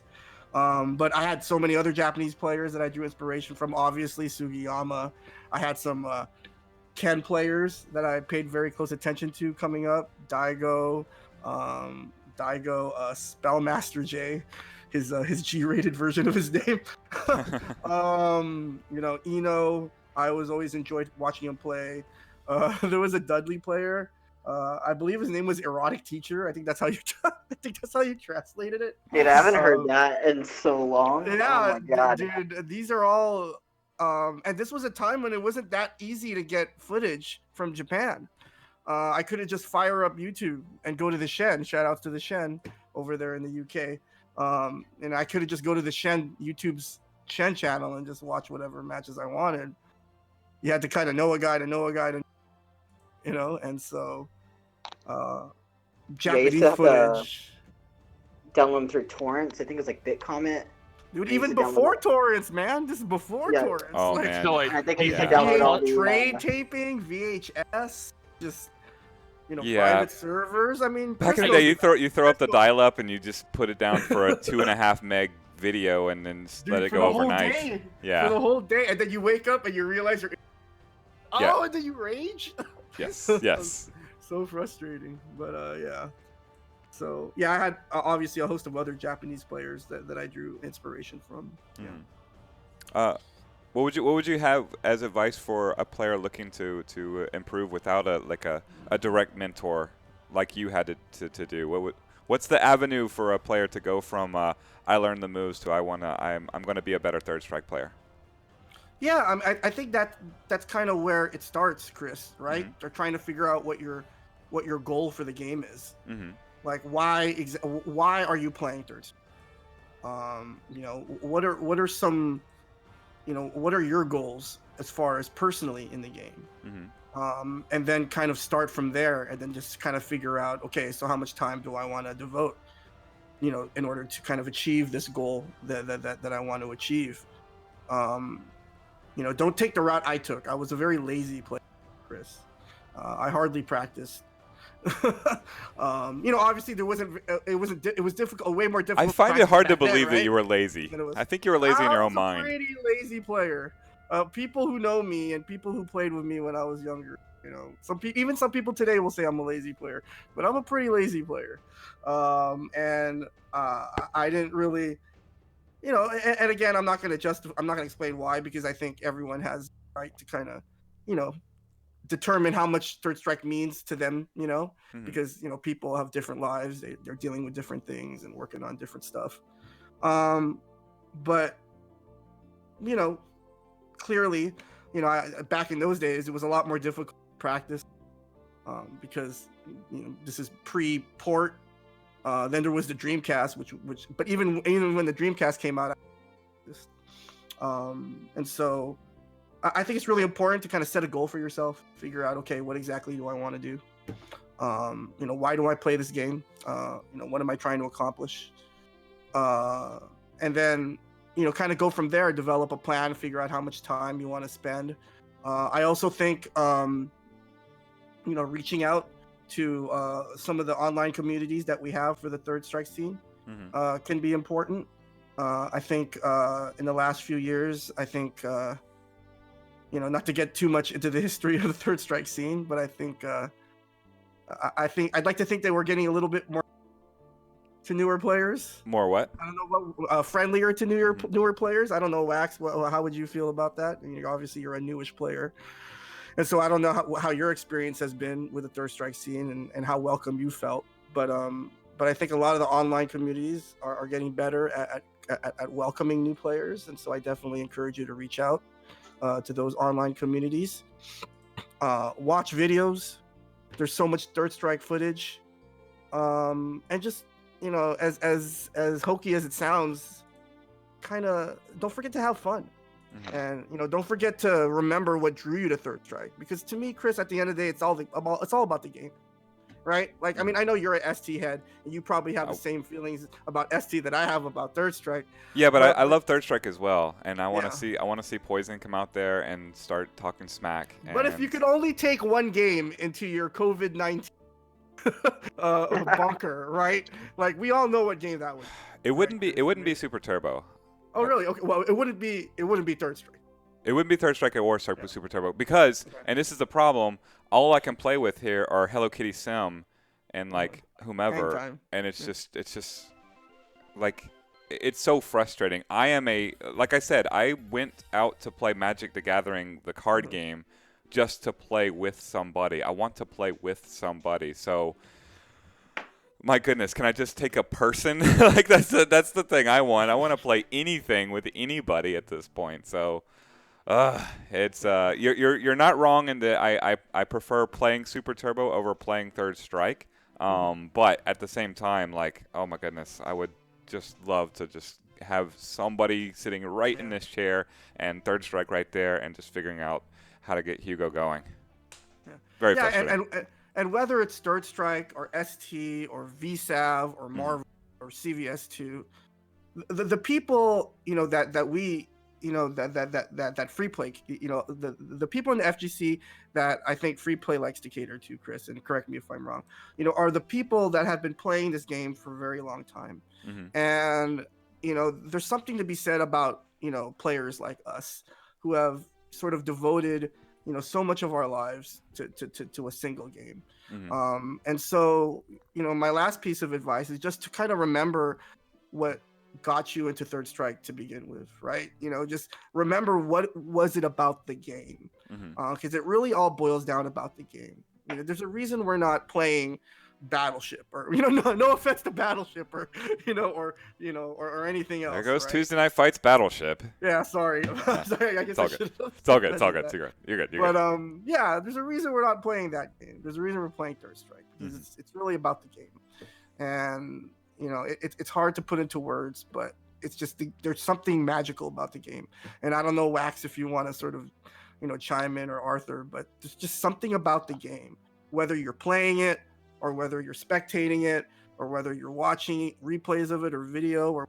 trying to. There's just something about the game, that just makes you feel like every moment could mean something, and I don't know. That's kind of how I kind of view Third Strike, and why. Because it I really is like every single decision in Third Strike matters like so much. I know it's like that in other games too, but you really feel it in Third Strike because of the parry mechanic. Mm-hmm. So like when you go to do something and someone just knows what you're gonna do, and they can make you feel so stupid for like ever even touching a button, like the when I learned I don't know anything about Third Strike is like I used to play and like watch videos, but I didn't play anybody or play online. I just did like combos and stuff like that.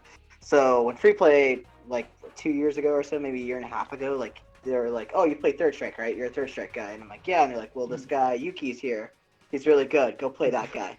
And I'm like, "Oh, okay, cool. I'll go play him." And I'm like, "Well, I can. He's probably pretty good. I may lose, but like it'll be pretty close." And he just like I couldn't even touch him. You know what I mean? Like he just knew every single thing I want to do. So like when you get in that mode in like Third Strike, like where you just know what someone's gonna do completely, and you can just read them like a book. I haven't played another game yet that's like can give me that feeling. Like I've played a lot of different fighting games where it's like, and I'm okay at them. Like I understand what's going on, but like Third Strike, when you're reading right, it's like the best game ever. That's why I'm still playing it in 2020. That's why everybody should be playing it. I always thought that Third Strike had a very specific feel to it that no other game did. I don't know exactly why I felt it was so different, but I don't know. Maybe it was the weird game that I play in Austin whenever I was down there that they didn't play much in Dallas. It was the and it hipster wasn't game, that- the hipster Street Fighter. I mean, possibly. I think that's a reasonable statement, actually. Yeah, it's not wrong. Like back when I started playing it, there were three arcades that had it within walking distance from each other in Austin, and I was down there a bunch. And like every night, I'd be like, "I'm gonna go to Einstein's. I go to La Fun. I'm gonna see if anyone's at the Neo Geo arcade." No, okay, back to Einstein's because that's where they're actually playing Third Strike. Mhm. And there was sort of a win in Rome thing. Like in Dallas, they had Third Strike at Animation Town, but I remember it mostly being CVS arcade back then and King of Fighters, and then downstairs at the Cyber Zone you had Marvel 2, and they didn't even have Third Strike there at all. But whenever I was in Austin, it was just like kind of treat that I get to play Third Strike. It's really strong competition. Mark and Dietz and Shen Chang were very frequently there, and it looked different, it felt different, and the gameplay was just wildly different. I started playing P Groove at the same time in CVS 2, and it still didn't feel like even remotely the same as Third Strike, even though you had the parry. What you gonna do? Third Strike just it's Third Strike, I'm I feel always like gonna when you love get- that game. I feel like when you get knocked down in Third Strike, the game speeds up. I know that's kind of like a weird thing to say, but like I played a lot of 4 too, and then like 4, when you get knocked down, like the game almost comes to a halt. I feel like they get time to really think about like their mix-ups and what setups they're gonna do. Where in Third Strike, I feel like when you get thrown or something, like when you just get knocked to the ground, like the game gets so fast because you get up so quickly, or you're having to think about what they're gonna do or how you're gonna parry it. Like Third Strike just speeds up, whereas I feel like other games slow down.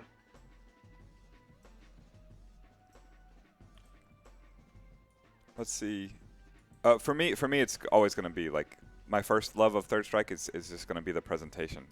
That game is one of the most beautiful games I have ever seen, and it matches in the sound design and in every little bit. Like that's a beautiful game, and it demands to be played.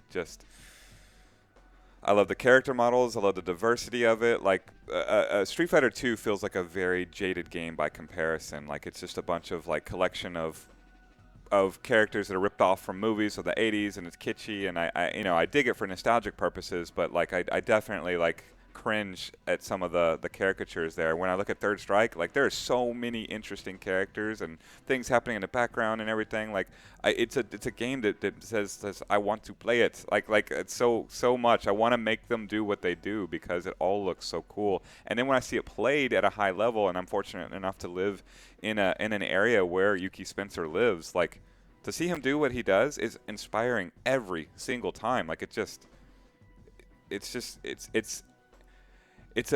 a wonderful instrument, and then you see it in his hands, and it's just it's like a concert pianist sitting down and just blowing you away with the music that he creates, and that's so on both levels. I really wish I had the time that I could put into Third Strike. It's so demanding to be played. It is the ultimate fighting game, retro fighter, in my opinion. Yeah, it's. I know Arthur feels differently. He says CVS too, but like for me, it's Third Strike. No, it's funny that you sort of compare ST with Third Strike because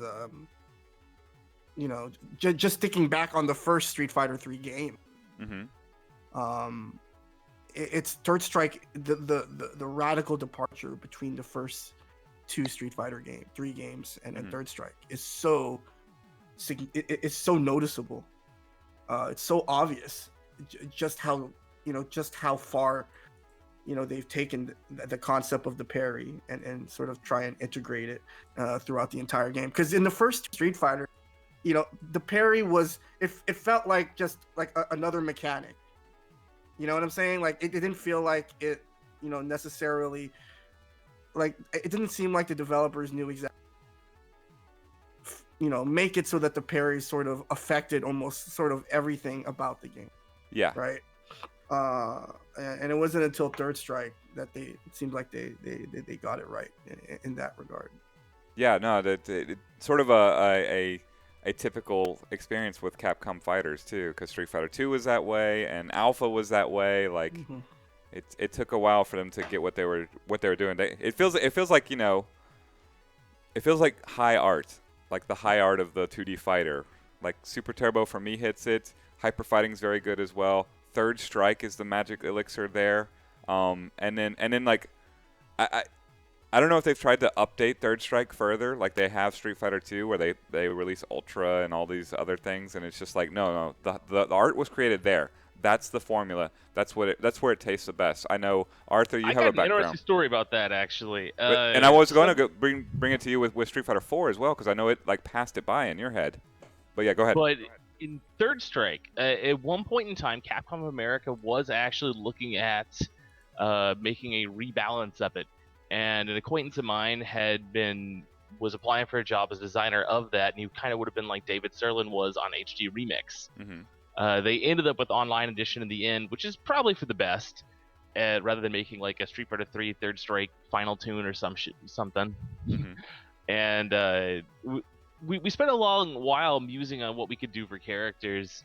And the one big change I remember was he wanted all of Ryu's fireballs to always be 2 hits, so that you could use them more to control space. Whereas like in Third Strike, the single hit fireball at any sort of range just kind of doesn't matter from Ryu. Either way, there was an attempt at making a new Third Strike. The Capcom Japan's like, wait, what? You want to do what? No way, that's Casablanca. You can't mess with that. So the project just got canceled. Ooh. So it was pressure from Japan, or it was backlash in Japan. So yeah, this is right after 4 came out, and HD Remix had sold well, and at the time I think Capcom of America owned the Street Fighter intellectual properties and could kind of do whatever they wanted with it, but then it went back to Japan once it turned out that Street Fighter was worth a lot of money, kind of thing. I don't know if you remember like all the nonsense of who owns it. Like for 10 years Capcom wasn't doing anything with it, and Capcom America got it so they could more easily deal with making the Udon comic book line, which was the only Street Fighter related thing that was coming out in that time period. And Capcom Japan obviously got it back. So I'm not entirely sure on what exactly happened there, but I do remember my buddy almost being a designer of Street Fighter 3 Final Tune, which sounded kind of weird. Wow. See, I don't think the Third Strike community would have adopted it. Just kind of like the Street Fighter 2. Like, what happened with HD Remix for you guys? Yeah, that Like, would have happened again, I'm Right. sure. And I I'm think very Japan knew that, right? I guess that's why. Right. The art is That achieved. much. You can't improve the Mona Lisa. It's just art. Yeah, but when you ignore the art from HD Remix, there's still the new game that no one wants to play anymore. Well, that's all I'm talking about is the game part. Yeah, Oh, okay. like 'Cause, ugh, what I'm saying right. is the game itself achieved the level of art, right? Like Third Strike is like the ultimate experience in the Third Strike realm. Like it went through its iterations and it found the magic formula. It found it right then and there, and that's the one that endures for decades and will continue to endure. You don't make it tastier by adding more sweets. It's just it is what it is. You have to do a new one in Street Fighter 4 or whatever you want to do, because you've got the flavor right there. You can't add more ingredients. the one change that I would make to Third Strike, I would make it to where Ken Makoto neutral throw glitch at the end of a round doesn't happen. Game solved. Game done. It's good. Yeah. But that particular thing that makes me actually have to open up the cabinet a couple of times a day when there's a Ken Makoto player going at it, that I want gone. Well, courtesy of another community Yeah. member, Orliath, SoCal Makoto player, he actually requested that Darksoft create a version of his Super BIOS that takes out that glitch. Yeah, and we Darksoft have that on all of our Darksoft kits, but we do still run some originals, a couple of them, and those, I don't even want to touch them, let alone, get in there and mess around with them. I had a CPS3 card suicide on me once just by moving across a room. Either way. Oh, that happens. Like when I went to Cooperation Cup in 2017. Yeah. Like after a while, because I started noticing like there was a lot of movement in terms of tech and machine support. At least during the Co-op Cup that I went to, and then I just realized they're replacing boards, and at least from my knowledge, I don't have ever used Darksoft, and so I started to think like, wow, how many boards have died in this 2-day span for Cooperation Cup? Like I was just kind of like paying attention, and then like at some point I just stopped kind of keeping count, but like there must have been, at least from what I remember, at least like 25 times where I've seen people swap out boards. So I'm thinking 25 CPS3 boards died in just this 2-day span. There's no way. Maybe some of them were malfunctioning, maybe they had to service them, but I was like, wow. On Arcade Projects, I read an interesting thing at one point that stated that perhaps 30% of all boards in Japan, Third Strike kits, were now Darksoft. Like they're getting more and more of them just because they die. It is terrible. Yeah. So yeah, it's just crazy just to think about. I wonder how many boards die every year at Co-op Cup. So did you go out there at Co-op Cup? Yeah, I went there in 2017. 2017. So that was before you started Jazzy Circuit. Yes. Was that? And you said you started it in iFix? Yeah. I basically we basically launched it at iFix, at least the New York portion of it. So basically, Jazzy, the first season of Jazzy debuted in late August of 2018. And it debuted at an event called Paragon Grand Prix, which was run by the Scrub Series crew out in Wisconsin. And so that was the first official Jazzy event. And then we started running Jazzy events, the New York Jazzy events at iFix shortly after that. Mm-hmm. So there was like about a year to a year and a half gap between me going from Co-op Cup and then I started Jazzy. And how would you, whenever you're describing Jazzy to somebody who hasn't heard of it before, how do you describe it to them? It's a gaming league. It's a I try not to use the word esports, but I think it's it seems like that's the word that everyone recognizes now, right? So sure. Maybe depending on who I talk to, I'll use the word. but I just basically say, yeah, it's an esports league for a retro Street Fighter game. Mm-hmm. And we run events all over the country. And then we have a championship event or a finale that we run, and of course, season 2 finale was supposed to emanate from free play, Mm-hmm. and it still will. It's just a matter of when. We gotta get it open for you first. Yes, and we got to keep it open, of course. Yeah. So we'll get it open and then I'll get back to supporting it again. Where does Jazzy Circuit stand right now in your eyes? To me, there's really no danger of Jazzy ever. I think at this point it's just however long the people who are helping me and the people who are involved want to run it, right? But to me, what's the point of Jazzy if there aren't any venues to run them in? So as far as Jazzy is concerned, our survival hinges on your survival, free play survival, next level survival, gaming zone, arcade legacy, arcade UFO, all these arcades that we've been able, to connect, to bring competitive Third Strike to, and to kind of bring us together, just to show the country just how strong of a love we have of this game. To me, if those venues don't survive, then point in Jazzy. Yeah. And so for us, our focus is how can Jazzy help you guys? How can Jazzy help all of the different venues? And so, if you don't mind a quick plug, one of the Please. people that works with me in the Jazzy circuit is Vankabot. And every Tuesday, starting last Tuesday, we're going to be running what's called a Jazzy Online Fundraiser. And so, each tournament is going to raise money for a specific Jazzy affiliated venue. And so, for example, this past Tuesday, we ran our very first Jazzy Online Fundraiser, and we were raising money on behalf of a venue in Arizona called the Gaming Zone. Saber AZ, longtime Street Fighter Alpha legend, Ty, aka Rennick, Alex, Third Strike Master, a lot of other great Third Strike players there. And with the help of Matcherino, we were, able to raise a pretty good chunk of money for them.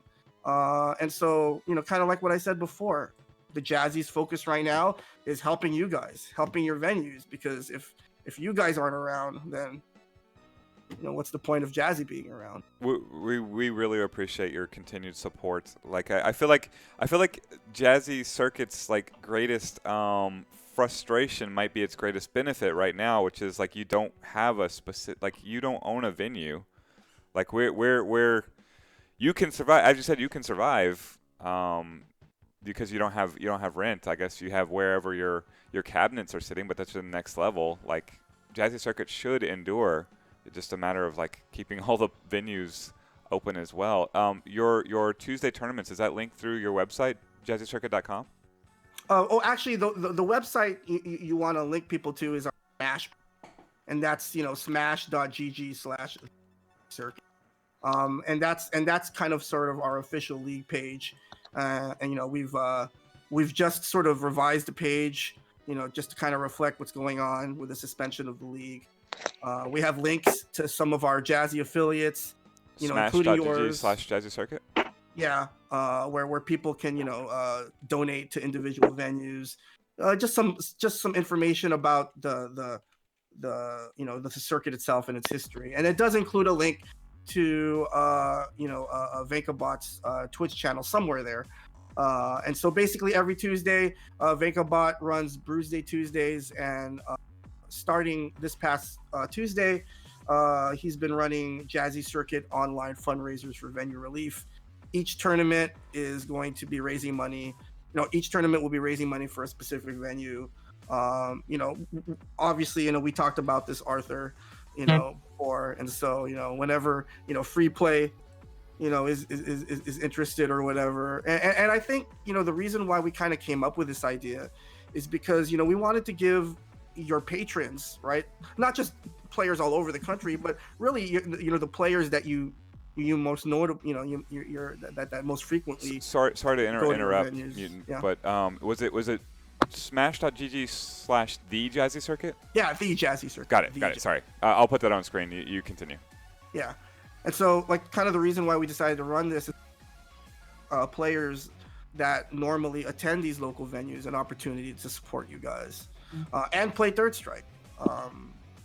You know, obviously, we're a lot of us are stuck at home, and so you know, I think it's a good way for people to just kind of come together and remember that we're doing social distancing, but you know, we're not necessarily alone or anything. But So has there been But a lot yeah. of communication with the nation's Third Strike players? as far as individual players go, I don't. Well, I mean, like but, regionally, their scenes, you know, like ourselves in DFW and Austin and whatnot. I don't know. I mean, I've been kind of, you know, I haven't really been keeping tabs that closely with the community. Thankfully, I have other people on with me in the Jazzy Circuit to help me out. Katie Alpha, DJ Isco, the Scrub Series guys, Mash Legs, Fody, and of course Vankabot. You know, they're sort of my Jazzy Circuit crew. Check You know, the they lore, deserve most of the right? credit. You know, it's easy to come up with good ideas. It's hard to execute them well, and it's all up, it's all I understand how that goes as well. and so you know, all you know, credit sort of help, you know, make Jazzy kind of what I hoped and envisioned it would be.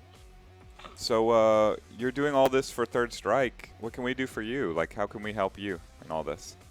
Again, you know, you can help us by just simply, you know, helping your venue, stay alive. You can also follow us. You know, again, like I said, during this hiatus, the Jazzy Circuit will be focusing on really helping the venues so that once we are able to resume, these players have venues that they can compete in. And again, like we talked earlier in the stream, Chris, you know, it's not just a fight to keep arcades alive. It's kind of a fight to keep a certain way of life and culture alive. And so it's really important, you know, that you take the time to kind of see what you can do to help your local gaming venues. But in terms of, you know, just how to help the Jazzy Circuit, again, just go to, feel free to follow us on Twitter.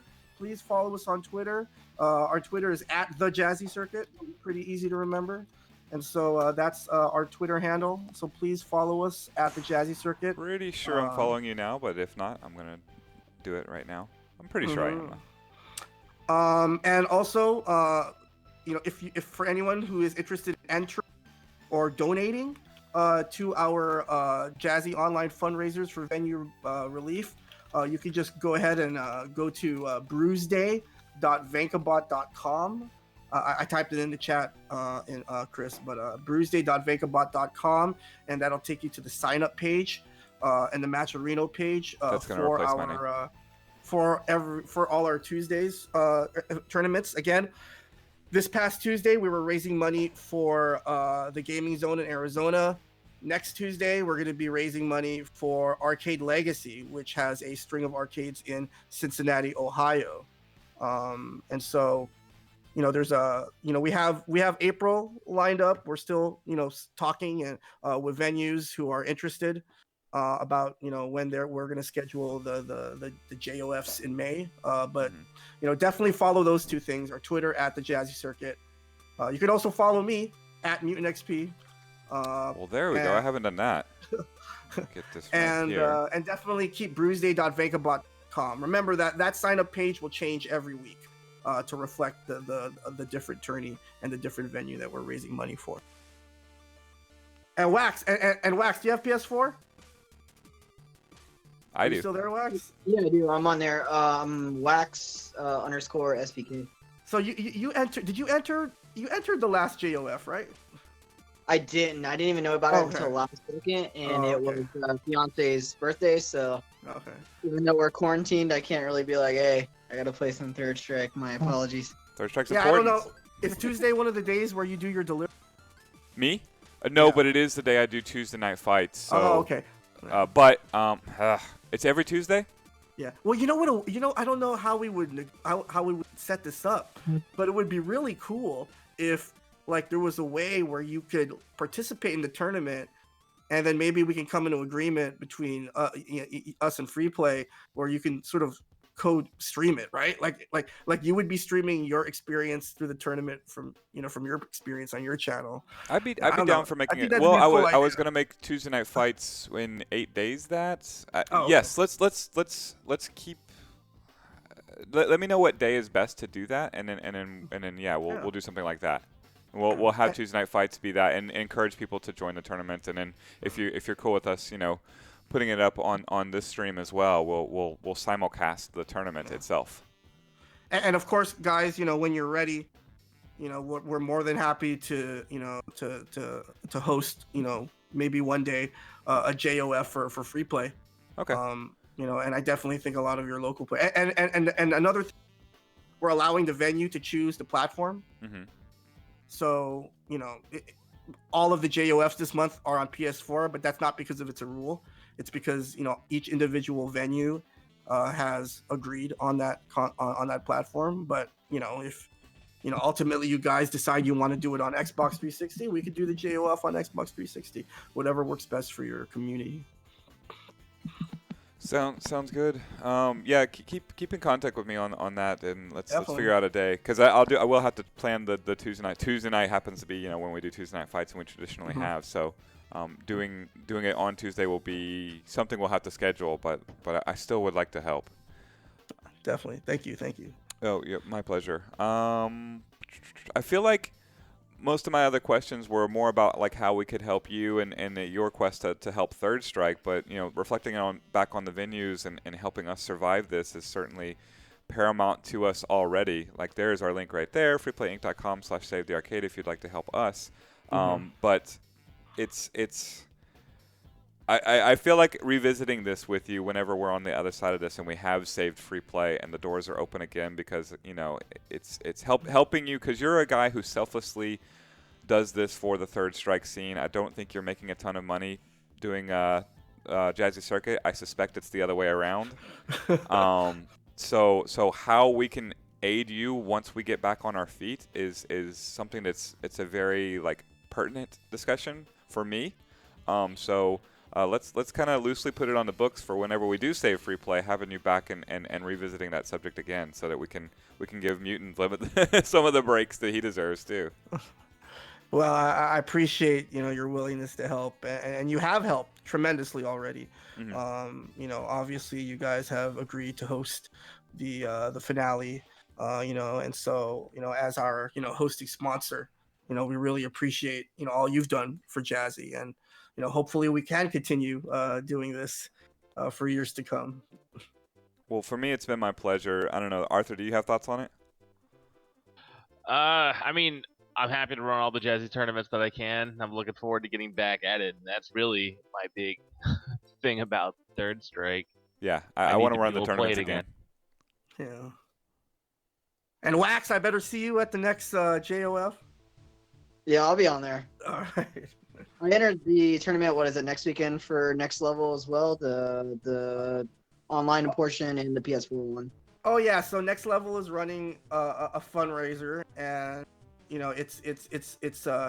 it's sort of a collaborative effort between Arturo, NYC Furby, Kenan Black, Dr. Steelhammer, myself, AC Slayer, and so we were, Arturo and I were talking a little bit about what we can do for Next Level specifically, because we explained earlier in the stream, Chris, my cabs are there. And all the equipment's there, and so it's really imperative that place stays open. It's imperative for the entire nation that yes, that place. Yes. If that place doesn't stay open, again, free play is similar. Like if free play goes down, then we are hurt in a way in which it would be hard to imagine recovering. If Next Level goes down without some sort of clear, I mean, if Henry Sen wants to close down Next Level to reopen something else with a different name next door, then that'll be fine. But that's one of the most important temples of fighting game play in all of the nation. So yes, absolutely, we need to support Next Level. And so we figured, one of the issues, again, what we were talking about is what platform to play on.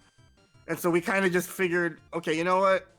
Why do we have to choose? Let's just run it on 3 different platforms in one day. I don't know if it's ever been done before. But basically, it's gonna happen on Sunday, April 19th. If you don't mind, I could put the link in the chat. If Please that's go ahead, okay and with you. I'll reflect it. Sorry, I should have had the link. You're fine. You're fine. Like said here. Believe me, I've had so many rough moments streaming 10 hours a day, at least every single day, with no end ever. That we've made it our own segment where it's just highlighting the biggest gaffes and then voting on which one's the worst. Yeah. All right, here you go. So that's the link. Actually, that's not a very good link. Maybe Not that one. Yeah. Well, it's basically. Let me okay. There we go. Yeah, it's this one right here. And so this is the link to the Third Strike Next Level fundraiser. And so we're going to be running 3 different Third Strike tournaments on 3 different platforms: PS4, Fightcade, and Xbox 360. And so, if you guys want to enter, you're free to enter all 3 tournaments if you want to. And so, yeah, and we're gonna, there are gonna be some, some small prizes, but again, it's really, that's not really what it's all about. It's all about, supporting Next Level and raising money for Henry and his business. So that's the link to that tournament. And Wax, you said you're signed up for it? Wax? Maybe Wax. I keep muting myself. Yeah, I'm It's signed okay. up for OE and PS4. Oh, nice. All right. Do Arthur, you or Ray have anything additional for Mutant XP before we throw him to Penelope? No, I'm pretty good. I mean, thanks for all the work you've done throwing into the Jazzy circuit and everything.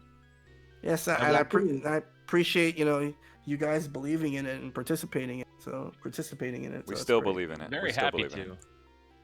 Yeah, really appreciated the Jazzy circuit. I know for our scene locally, it's given people a reason to play the game again and get excited about it. So I appreciate it, man. Thanks a lot. All right, we have a kids fighting game scene here. I don't know if you're aware of it. One of our longest players, one of the original free play players, is a 14-year-old girl named Penelope. Oh, okay. Legendary for crushing Michael Beltran multiple times on video inside the arcade, and she has a long list of hard-hitting questions that she sent me here. There's too many to ask all of them, but she has been asking some pretty consistent ones of everybody, so we would be remiss if we didn't ask you, who is the best Teenage Mutant Ninja Turtle? Oh, Donatello. Donatello, and why? Really? Yeah, because he's the smart one. I mean, He does he's the machines. genius. He's the guy. Yeah, but Raphael is so cool. But No. crude. It's Donatello. Do you see how quickly Anyway. I answered? There was not even the only reason I may have paused a millisecond, wanted to make sure I heard what I heard in terms of the question. Anyway, I'll catch you guys later. Oh, wow. So offended he's leaving. Okay. Yeah, all right. he just Bye. he left.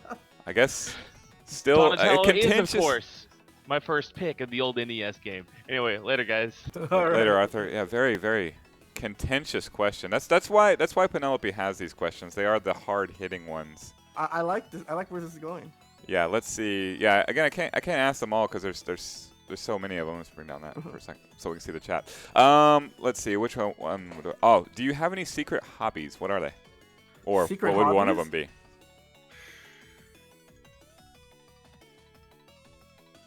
I mean, it's not really a hobby. It's more like a video game that I. So like I'm really big into SimCity. SimCity, the not first one? SimCity 2000, not the new ones, like the really old, the first one. Like SNES SimCity? No, like on DOS. That's like on fantastic. computer. What do you And, play in DOSBox? Do you have an old Yeah, computer? basically I play on DOSBox. It's there's so many websites where you can sort of play it or whatever. That's Whether it's legal or not. But anyway, I don't know. I just love playing SimCity, the original one. I don't know why. But it's funny because I'm not like usually a kind of guy game, but I do play SimCity. It's Yeah, no, that's a great one. That's a great one, SimCity. I like it. And of course, only had time for 3, so I wanted to ask the one that she always asks of everybody. Which one? What is your favorite color? probably blue, There you go. like a navy blue. Navy blue. That's the same thing I said. Navy blue. Oh well. No. That just means good taste. Good taste. Yes. Thank you. Excellent. Yeah. So that'll go into Penelope's spreadsheet, I am sure. I'm not sure what she's gathering all this information for. Perhaps to hack our accounts with our secret questions. But I'm curious to know what the results, the end results are for the Ninja Turtle. I don't know if you can release those analytics just yet, but right. Well, I mean, I already knew the answer, and I had it just as quickly as you did. It's clearly Venus de Milo. Oh no! I was trying to. I thought I forgot about that already. Wow. All right. Well, thank you for joining us, MutantXP. Let's not make this the last time because I don't know. You're one of my favorite people in all the fighting game community worldwide. Well, thank you so much, Chris, and again, thank you to Free Play for supporting Jazzy Third Strike. And so, good luck, guys. Thank you. It is our pleasure. All right, there you go. Once again, I don't know where to go to transition from something like that. Thank you so much. And you can see, let's see, follow at the Jazzy Circuit on Twitter, at the Jazzy Circuit on Twitter, at MutantXP. That's his. Smash GG. The Jazzy Circuit. There are plenty of avenues to help support Anthony and his. He's just one of those people. Like we interviewed. Yoga Boy not too long ago. He is of the same variety, a person who just selflessly gives to a game that he loves. He's not making tons of money off of this, not at all. Like that shouldn't be a shock. But if you think he's financially motivated, he's not. He is motivated by a pure love of the game and making sure that it endures this period and spreads on to future generations of players. So he's a really